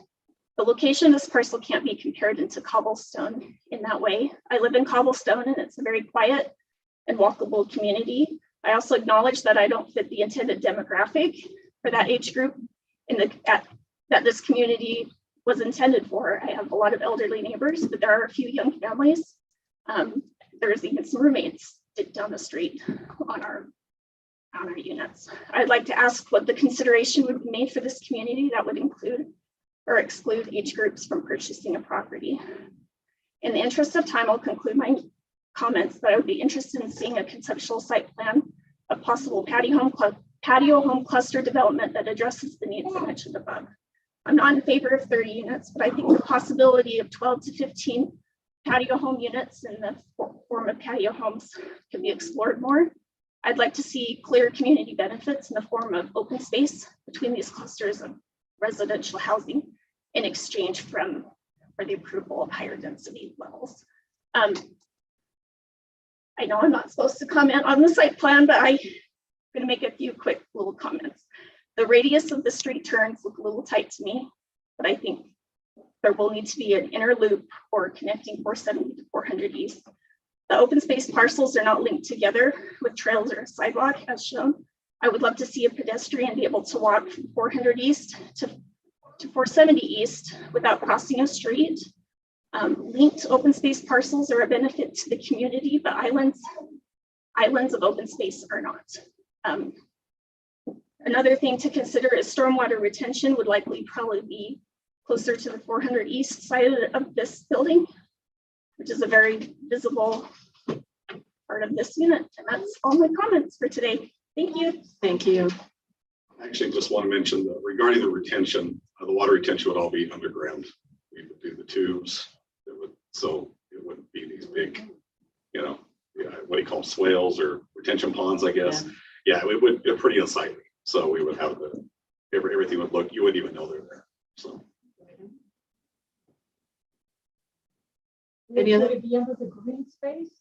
Is that where the retention would be, the stormwater retention? I'm not an engineer, but I'm guessing it would be right along the 400 East. And so you don't think that having a subsurface? You'll need to come to the mic.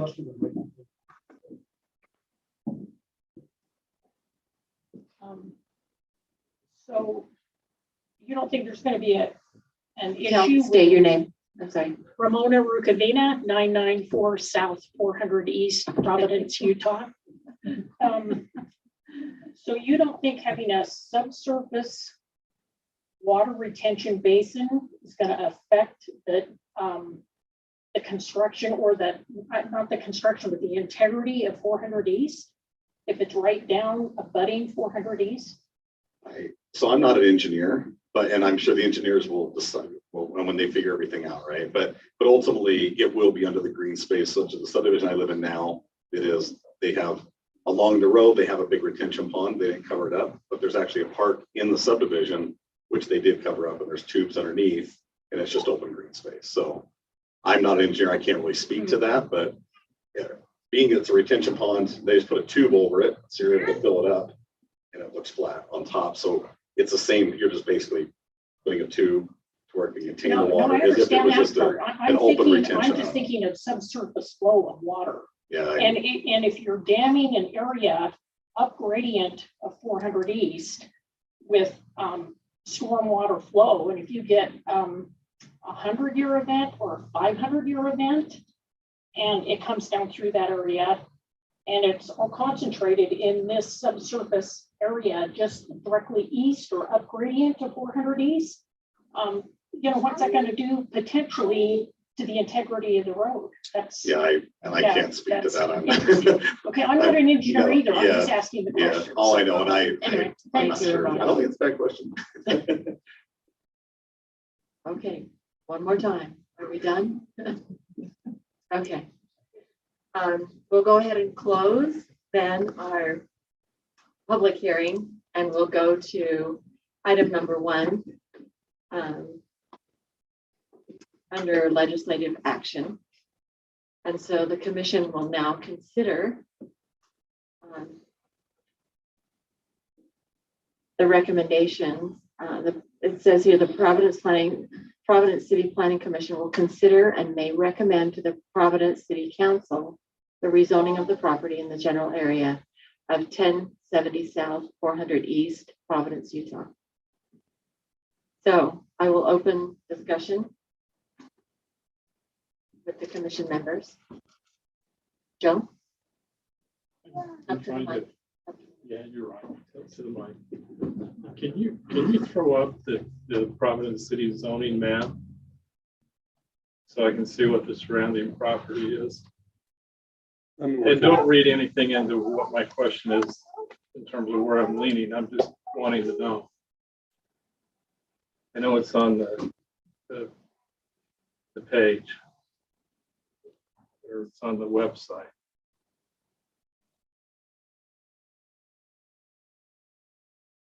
Thank you.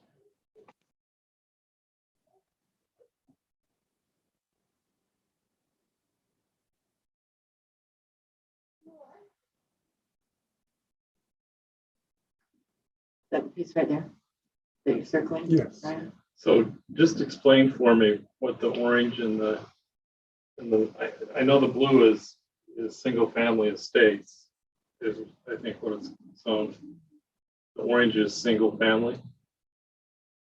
Single family traditional. Traditional. This is agriculture.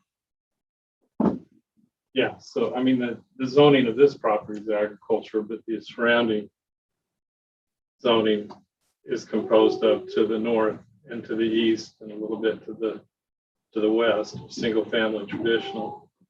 And then the blue is basically single family estates. What's the property to the south? I can't tell what that is. Single family large. Thank you.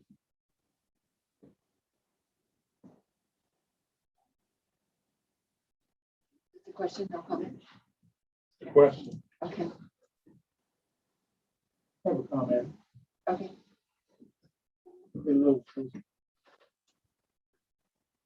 As I happen to be one that's almost 90 that's here. And these things are just what I want.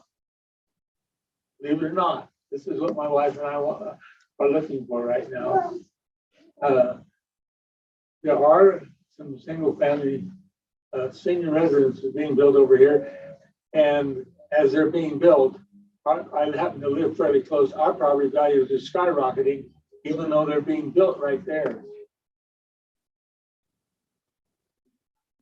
You're right where they should be. You're right. Just what They're right next. Mr. Finley said. They're right next to single family residential. Down in town. Down in town. Yeah, Down in town. just like Cromwell.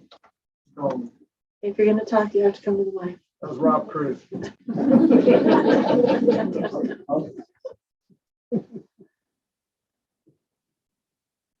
Those who talked about some of these things that the seniors might not like, just so you know, as a senior, I would like it.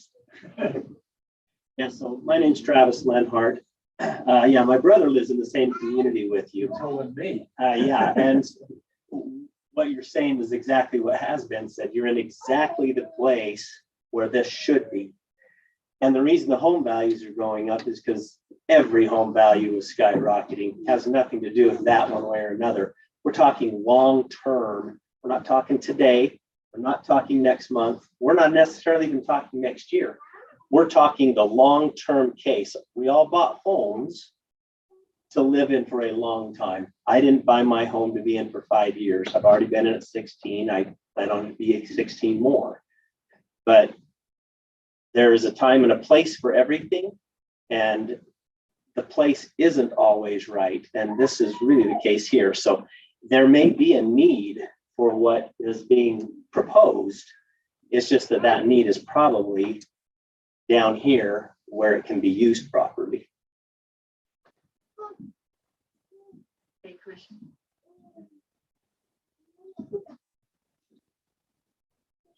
I have a comment, if that's all right, Madam Chair. I typically am, well, first of all, let me put it this way.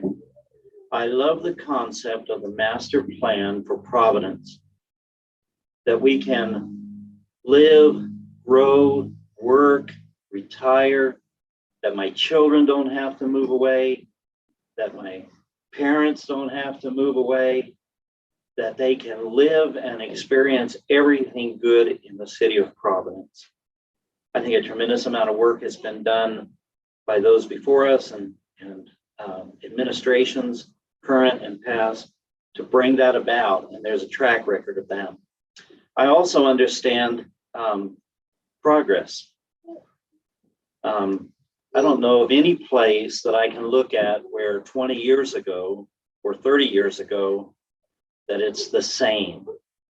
Progress is going to happen. If you look where, what was the outskirts of town to the north and to the south, they're right in the middle of town now. I'm typically pro-development and so forth, as it helps and fits the overall master plan. I would first also like to thank everyone for coming out, because probably, as my son and I talked about on the way over here, what matters a great deal is what the people in the neighborhood feel and how they feel. And at the same time, I think we had a similar situation where a piece of property, the owner wanted to develop it, and others wanted to have a recreational center and a park and all kinds of neat things.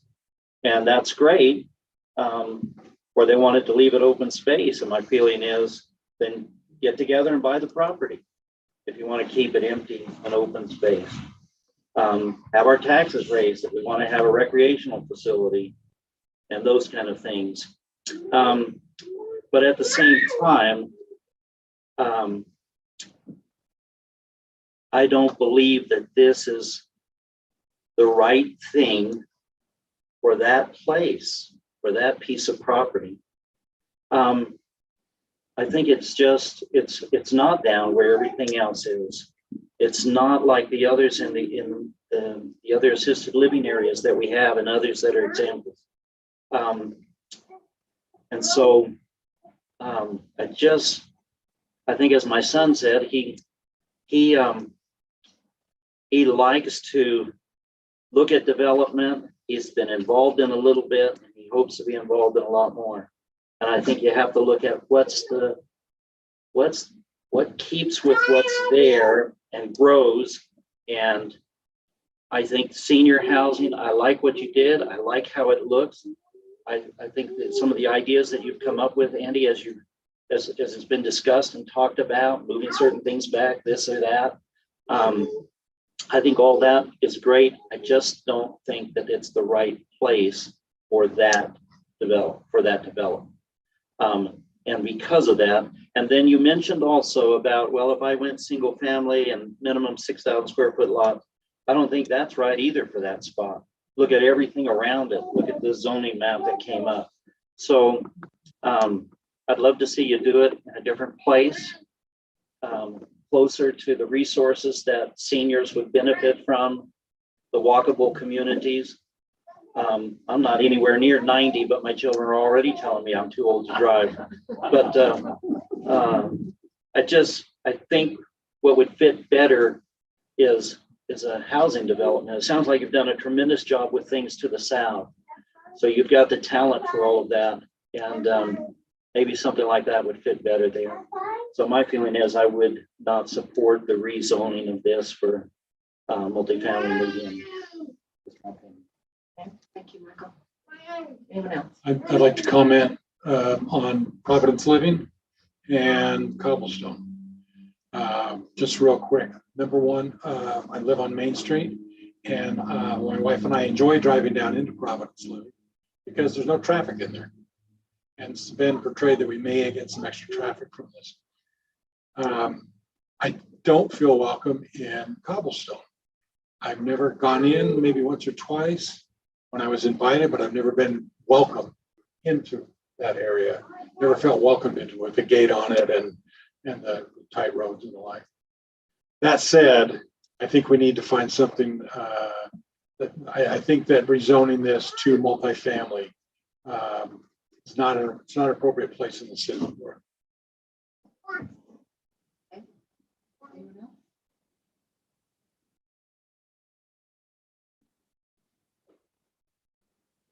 Sorry, I have to go to my daughter's high school graduation. Thank you. It's important.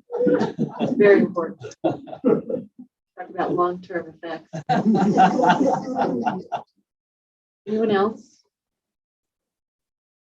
Are we ready to take a vote on this? Okay. Before you take a vote. A motion. Voting? I need. Who's voting? Who's voting? Because there's two alternatives here, one resignation, and I don't know what the protocol is. We need 5. I think Joe was appointed first, wasn't he? There are 6 of us, so you are not. Sorry. I'll show up earlier. You're not hurting my feelings. Just by way of explanation, on the planning commission, there are 7 members and there are 5 voting members. So the 7 members, there are 2 non-voting unless we don't have the 5 members to vote. And by the way, we are looking for someone to fill a spot where someone has resigned just because of work. So any of you that would like to join us, let us know. Let the mayor know. Oh, let the mayor know. He's the one that appoints you. Okay. So I will entertain a motion on this potential rezone.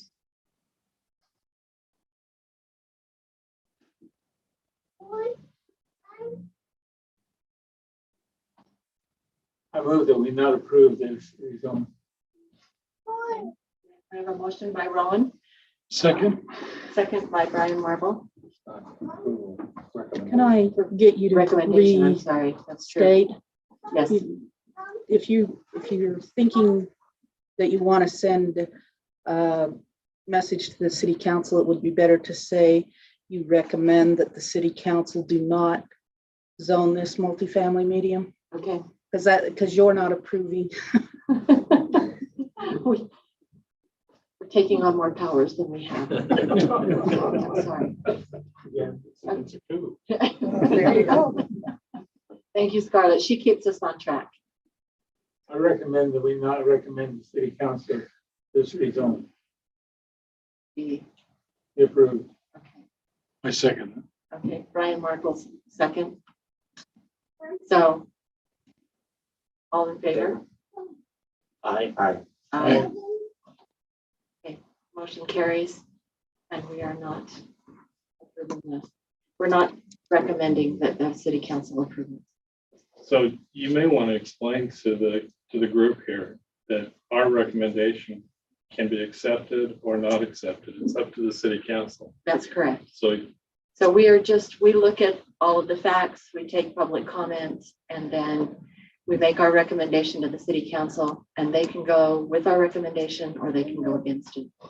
And that works in rezoning, and in other areas we make final decisions. I just want to, William Mason again, I just want to ask a quick question. I too was a little surprised that I heard about this 2 days ago. And here we are 2 days later voting on it, which I appreciate it, win or way to win. But is there a minimum time frame, or is there a way to, if this pops up next week, am I going to miss it because I was 2 days late on a vote or on a chance to speak out? So that's just my main question is there a minimum time It frame was required? posted for for what we are responsible for. Scarlett, do you want? So it's a minimum of 24 hours, is that what I heard? So that's all they need. That's Okay, the- just so that I'm aware. No, since- that's the meeting agenda, but the public hearing notice, there's a certain amount of letters that were mailed out within a range. Perhaps you're a little bit outside that range. I'm It right was- on the border of that it was- property. Well, you so- should have received one. Okay. In fact, I'm quite sure you should have, because your address was one that was put in. But we did mail out the letters as required. How long ago We was that? posted Just it. so that I know again. We could go 2 weeks, well, Friday, not last Friday, but the Friday before, Okay, so a little over a week and a half. 10 days ago, That's just what I want to know because I didn't see it. 10 or 11. I saw the notice on the sign posted on the corner, so I appreciate it. Thank you. Maybe it went to the junk file.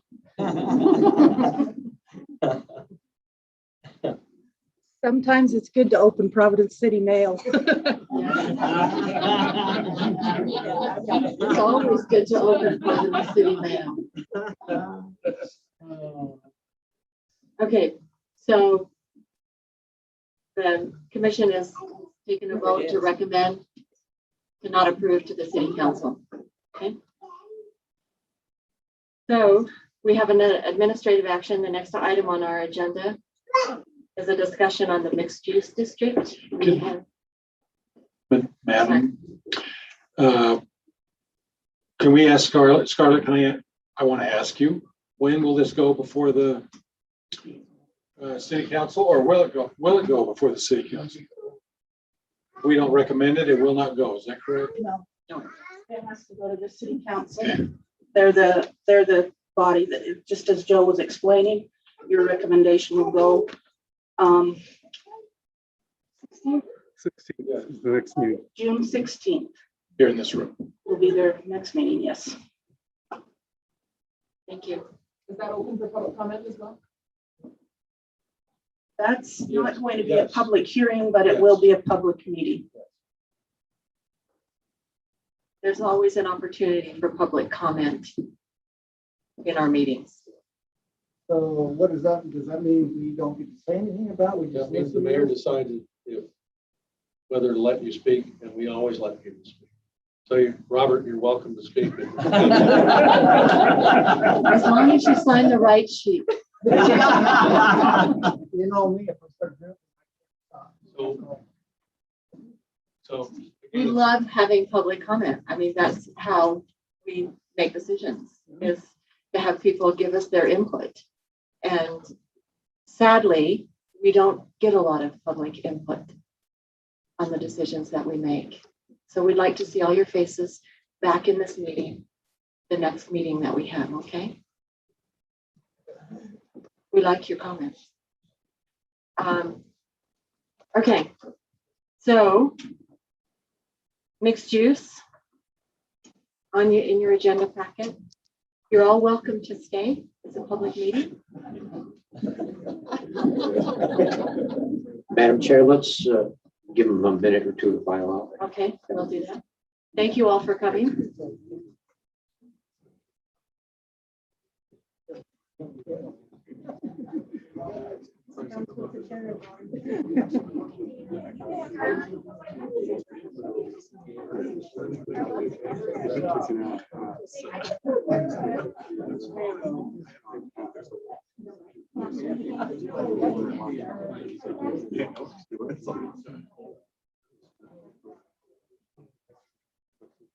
Yeah.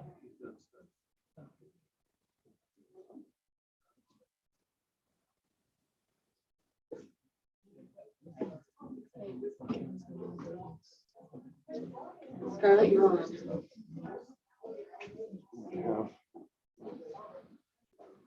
Okay. These two ordinances have the corrections that we talked about in the last several meetings. They've been incorporated into the mixed use one. Scarlett, can I just take a minute? For the people who are here, the Planning Commission has been working on a code. There was a question asked about our mixed use city code and whether the density on it was too high. And so we've been discussing it, and we've been discussing it for 2 months now, at least, and we have 2 meetings a month. And so we're trying to make the best decision for the city to make sure that we make decisions that keep our neighborhoods the way we want them to be. So we discuss it, and then Scarlett goes back and looks at the codes and makes sure that we're following the laws. And so we're back for another iteration. Okay, we appreciate your work, Scarlett. One of the things that I would like to chat with you about just a little bit is kind of a housekeeping type thing. As you know, all of the stuff in red is being introduced into the code, and the black is the existing code. If this is ready to go to public hearing, what I'd like to do is take it. If it's in the red and there's strikeouts and things in the red, I would like to take those parts that are red that you've decided you didn't want to have, just take them out, because they're not a change to the city code. They were a change throughout our discussions, so you could see where you were going to and from. So does anyone have a problem with that type of a format for It just makes it more confusing to have that in there. So that's kind of what I think. Let's take it For out. the general public. So I will take that out. Is there anything that you thought about over the last 2 weeks that you felt like you had some heartburn over, that you thought after the fact, oh, I should have mentioned this or that? I had some questions. I made some notes as I went through it. And my question was about the bike repair stations. In asking the developers to put bike repair stations in there, are we just, is it a convenience? Is it something that's required by the state now? Is that something that has come forward? I just see something like a bike repair station as something that's going to be a mess. People are going to try to steal the tools, even though they're hooked onto cables. There are ways to cut the cables. And I think that's an extra expense. And if you don't have tools to fix your bike, you can get some, I guess. Is this an actual repair station, or are we talking about just service of air? depends on the type of station that they put in, but generally there is a way that it's a rack that you set the bike up on and you can fill it with air. There's a pump, you can fill it with air, or there's usually, excuse me, I even want to go at a cough drop. My allergies are kicked in. There's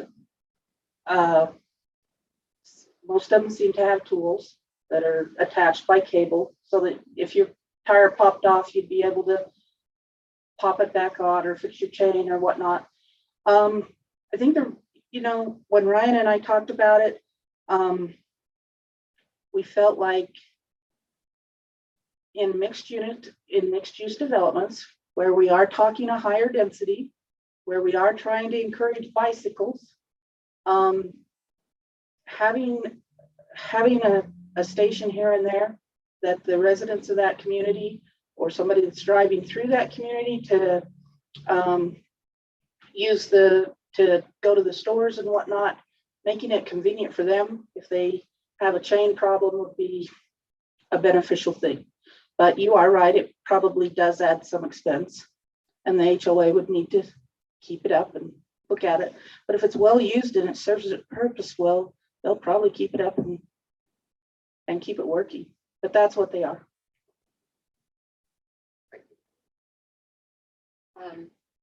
So I guess my question is, do we need to require that, or would the developer want to just do that as an amenity? Most developers don't want to just do stuff as an amenity. I mean, I like developers. If it wasn't for developers, about 6,000 people would not be living in Providence right now. And so developers are good, but a lot of times, particularly if it's something that's kind of new to the area, a lot of times, if it's something the city feels is important, then we need to ask for it. If you don't feel it's important, then don't ask for it. So it's just kind of. I'm just raising the question. Yeah.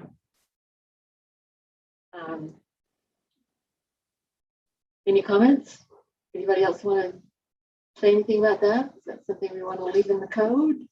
I bump into a repair station every once in a while for my work, and it's usually beat up pretty much Green Canyon. They've reduced it down to just air at this point. Of course, where it's located, it's off the kind of isolated. Yeah. Are they Forest Service on them, or the city, or the county, or? I think it's the city. Yeah, oftentimes we can't stay on top of things the way an HOA can. They take care of the bathrooms right next door to it. Used to be the county at one point. I think it's the city to build it. I'm not sure. Just curious. Okay. Well, I just had that thought as I was going through it. The other question that I had was about why the solar can only be on the parking structure, which may or may not exist. Sorry, I don't have a reference on that. That is. That's to go along with the electric vehicle charging stations? Yes. No, it's under standards. E, or excuse me, F. Or F, I believe. Right, but it's under 4, which is talking about the electric vehicle charging station requirements. Right. So. And it would be in conjunction with that. That's why. If you didn't require the electric vehicle charging stations, you wouldn't need to require a solar to charge the electric vehicle charging stations. And they would be inside of a parking structure? Not necessarily. Okay. I don't know, it just didn't make sense to me when I read it. Well, it's a maybe. Solar energy systems may be installed on permanent parking area structures. Yeah, they're not, but if they are installed, you wanted them mounted to the roof plane. You wanted to take the word out of the flush out, right? Right, the flush was an issue. Yeah. And you know what? In this, we haven't dealt at all with solar panels on the roof, or is that in another code? Any kind of solar panels Well, state code says that you has can. something to say about some of that, and I haven't researched that to see just exactly what we can and can't And require. perhaps we don't need to call it out in here because of state code. That was just my question. Okay, those were my questions as I went through it. And I was going through it without my pen and paper, and there was just one word that needed to be put together. I mean, it was just a typo. I'll find it and tell you and just bring it to your attention. Okay. I thought it was good, and I thought as I read through all of it, and I thought the bicycle thing repair center I thought was good. But hearing the other comments, the only thing I do agree with you, the HOAs will keep it up to everywhere I've ever seen the HOAs. I mean, they're going to take pride in their facilities, and if there's a problem or an issue, then they'll do something about it, whether it's removing things that seem to be a problem or adding to or whatever. So I thought it was good to have in there because we certainly want, like you said, we want to encourage that. Mm-hmm. We want, especially in these mixed use where it's walkable and rideable and everything else. I think it all looks really good. I didn't see any major issues in it. Okay. Scarlett's done a ton of work. She's looked up a lot of stuff. She's referenced a lot of other cities, the things that they have put in their codes, and I think it reads really well. Okay, so thank you. So the next step would be to take it to a public hearing. Correct, yes. Which would be on the 9th, aren't we? Ninth, yes, that would be correct. But we don't get as many people there that night. Actually, you probably will. There's another rezone request coming for that night. Some tickets. I love it. I think it's great that we've got participation, that we've got people that are willing to come and speak and sit in the audience. Of course, they all disappeared when we were having more discussion, but this, for the most part, doesn't involve them directly. Pardon me? There's some back there. Yes, yes. Thank you for staying. Actually, this next one does involve them directly if you would have opted to recommend, because the next one's dealing with design standards for attached and multifamily. Right. So, right. Yeah. Okay, so do we need a vote on sending this to? No, it's a study item. We'll just move it to public hearing. I just wanted to make sure you were fine with me cleaning it up so it was a cleaner copy. Okay, and I'll see if I can find that typo. Thank you. So we do need to approve this at some point in the future. It will go to public hearing, and then you'll listen to public comments if they're here. If Travis comes and gives you his $3.80, you can listen. And then you would do like you did tonight. You could either recommend that the city council approve these, or you could listen to the comments and think there's some good things in there. Maybe we ought to incorporate some of that. You could continue it to do a little bit more thought, or you could just say, we're going to recommend we don't make changes. So, but either way, you can either continue or make a recommendation, but eventually it does have to go its course and get to the city council. And so the items that we have changed will be in red for people to see, so they know what the difference is between this one and the one and the current that's code. existing. Okay. And the items scratched out will be eliminated. Right, the ones that we've Just decided that the we ones didn't in wanna put red Yeah. will be, the items in black that are going to be scratched out, they'll stay because they're part of the changing current code.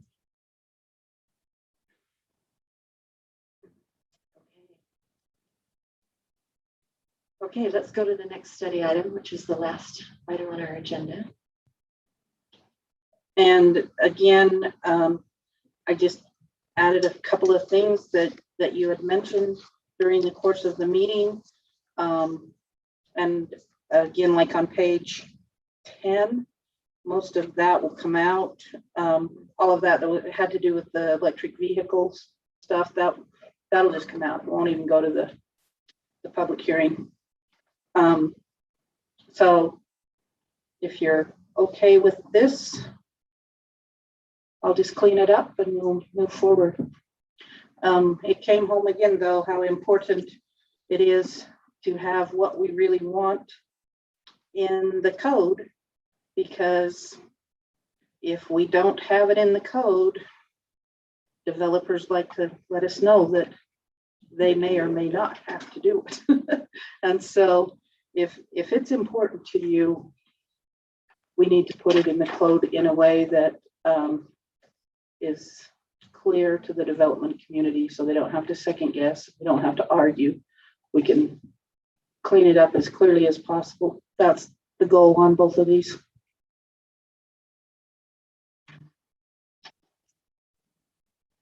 You look like you're in thought, you know? I read it through, I didn't see anything. My thought is I don't want to have a rezone, the public hearing for the rezone, the public hearing for the previous one, and a public hearing for this one all on the same time. We'll have standing room only, Joe. No, we'll be here a long, long time. Okay, I thank you for the work that you've done on this, Scarlett, and hopefully the citizens appreciate that we have looked at all this and try to tighten it up so that we get what we're asking for, so the zones are clear. Did you get the infrastructure changes that you needed? Yes. I know there are some issues you had to deal with that we don't see. Right, yeah, that's one of the ones that I was referring to, so yes. We did. And I like that it's cleaned up and they have to submit clean copies so that we know which is the corrected copy. Because I know when they're building houses, sometimes somebody gets a set of plans that's been changed, but they don't know they've been changed. And so that sounds like the same thing would happen here. Yes, we want to make sure when stuff comes to you, you've got the latest and greatest. And you've got truly what the developer intends to put forward. Okay. Okay, so this one, since we have no changes to it, this one will also go to a public hearing. Okay. All right. On Joe's note, you can schedule it out for a public hearing after that, so you don't have three together if you want to do that. So, I mean, just trying to. I'm here for however long. That's fine. I just want to be respectful that that's possible if you want to move it to the next one, and so you're spreading it out and taking enough time. With the bandage off the whole ones. All right, just. Yes, I do too. I think the changes are positive.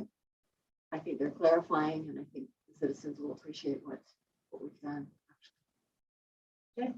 All right, thank you. Is that a hand or? I'm Candace Bertrand, and the question is, I Come up liked to it the when you mic. got it. We have a recording, and our poor person can't hear the recording if you're back there. Hi, I just have a quick question. Will all of this, my name is Candace Bertram. I have a question. Will these revisions be sent to all of the residents of Providence or just a select few? Be online. They're online. Are people notified that they are online? How are they notified? Because people don't think about, oh, I better go to Providence City and online. And it might be interesting to, in the newsletter, which we all do get because it comes with our bill, to have a little statement that these elements are in online at such and such a link. If that would be possible, that would help a lot of us, I think. Thank you. Good. Okay.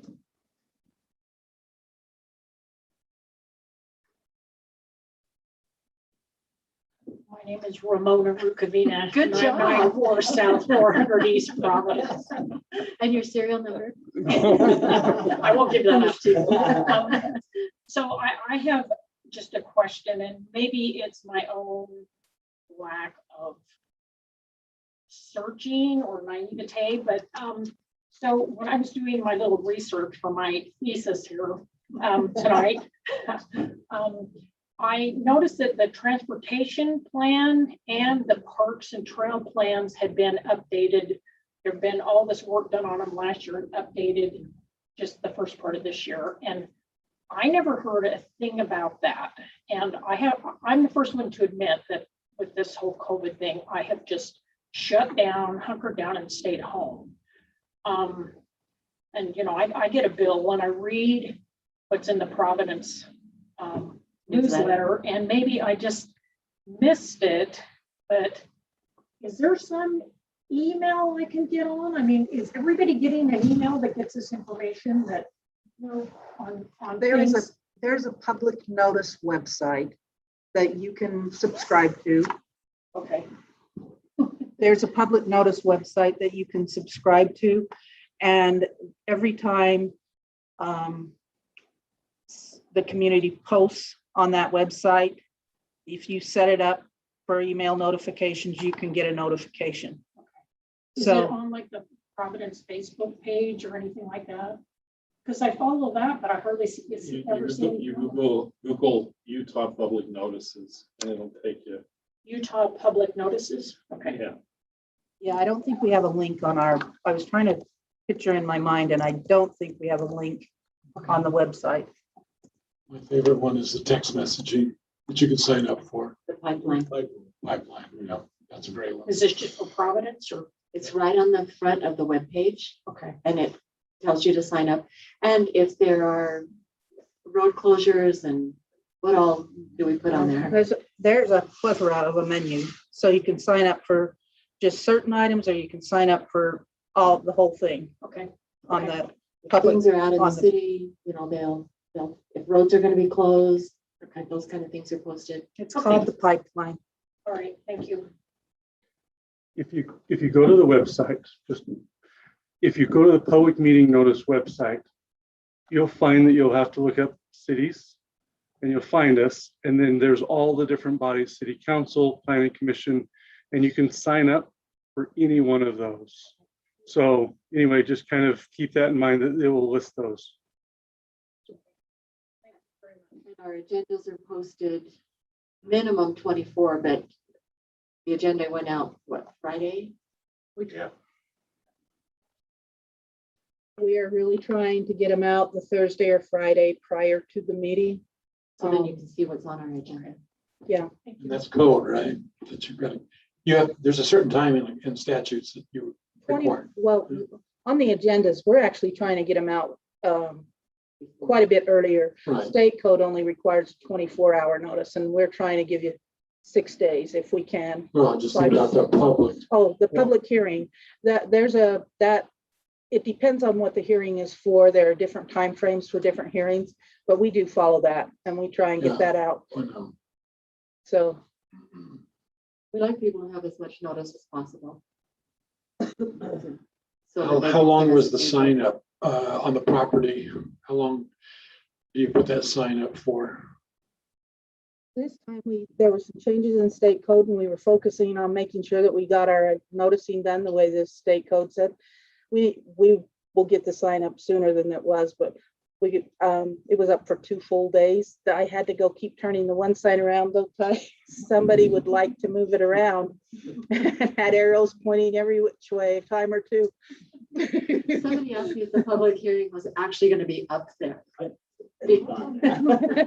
because of the way the arrows were. Yeah, we were pranksters. Well, what we were trying to do is we put it out where we knew it would get the most visual from the whole area. And that's working. And we stuck an arrow so that they would, our thought was, hopefully you'll go that way to see the property. But if you saw the sign about 3 different ways yesterday, I don't know what they did to it today, but. And you live across the street, so you saw that. But if you didn't live across the street, you might not catch that. Well, You know, that that's why people we are put it, moving the signs. yeah. Well, I paid attention to it just because I wanted to make sure it was where it was supposed to be. Because Ty did so good to get it up there and everything. And once it was kind of in the middle of the road. But we got it. I hope. So help us out. When you see people playing with our signs, slap their hands. Okay? Tell them not to do that. We want you to have all the information that's there. We're not trying to keep anything from anyone. The participation tonight was awesome. And so we want you to participate. We want to give you that information. And so we'll try to get some stuff out to everyone so that they know where to look and where to sign up. And it does take a little bit of work. I'm sorry. But if we start sending out millions of emails, you're going to start ignoring them. You know, when there are certain people that send me emails that I just delete. I don't even look and see what is on it. So we don't want to overwhelm you, but we do want you to have the information. Look in your junk mail. I always check when it comes from Kathleen Alden. You should always read it when it comes from. Right. Okay, our next meeting will be June 9th at 6 p.m. And I'll entertain a motion. I move to close this meeting. That's Roland's job, is to close the meeting. I'll Okay. second the motion. Second by Michael Fortune. All in favor? Aye. Thank you. Good. Great. Candace. Who's that to? Uh-oh.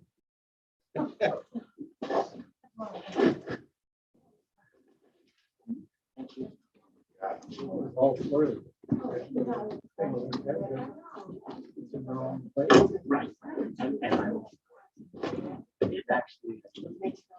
Yes, I want it.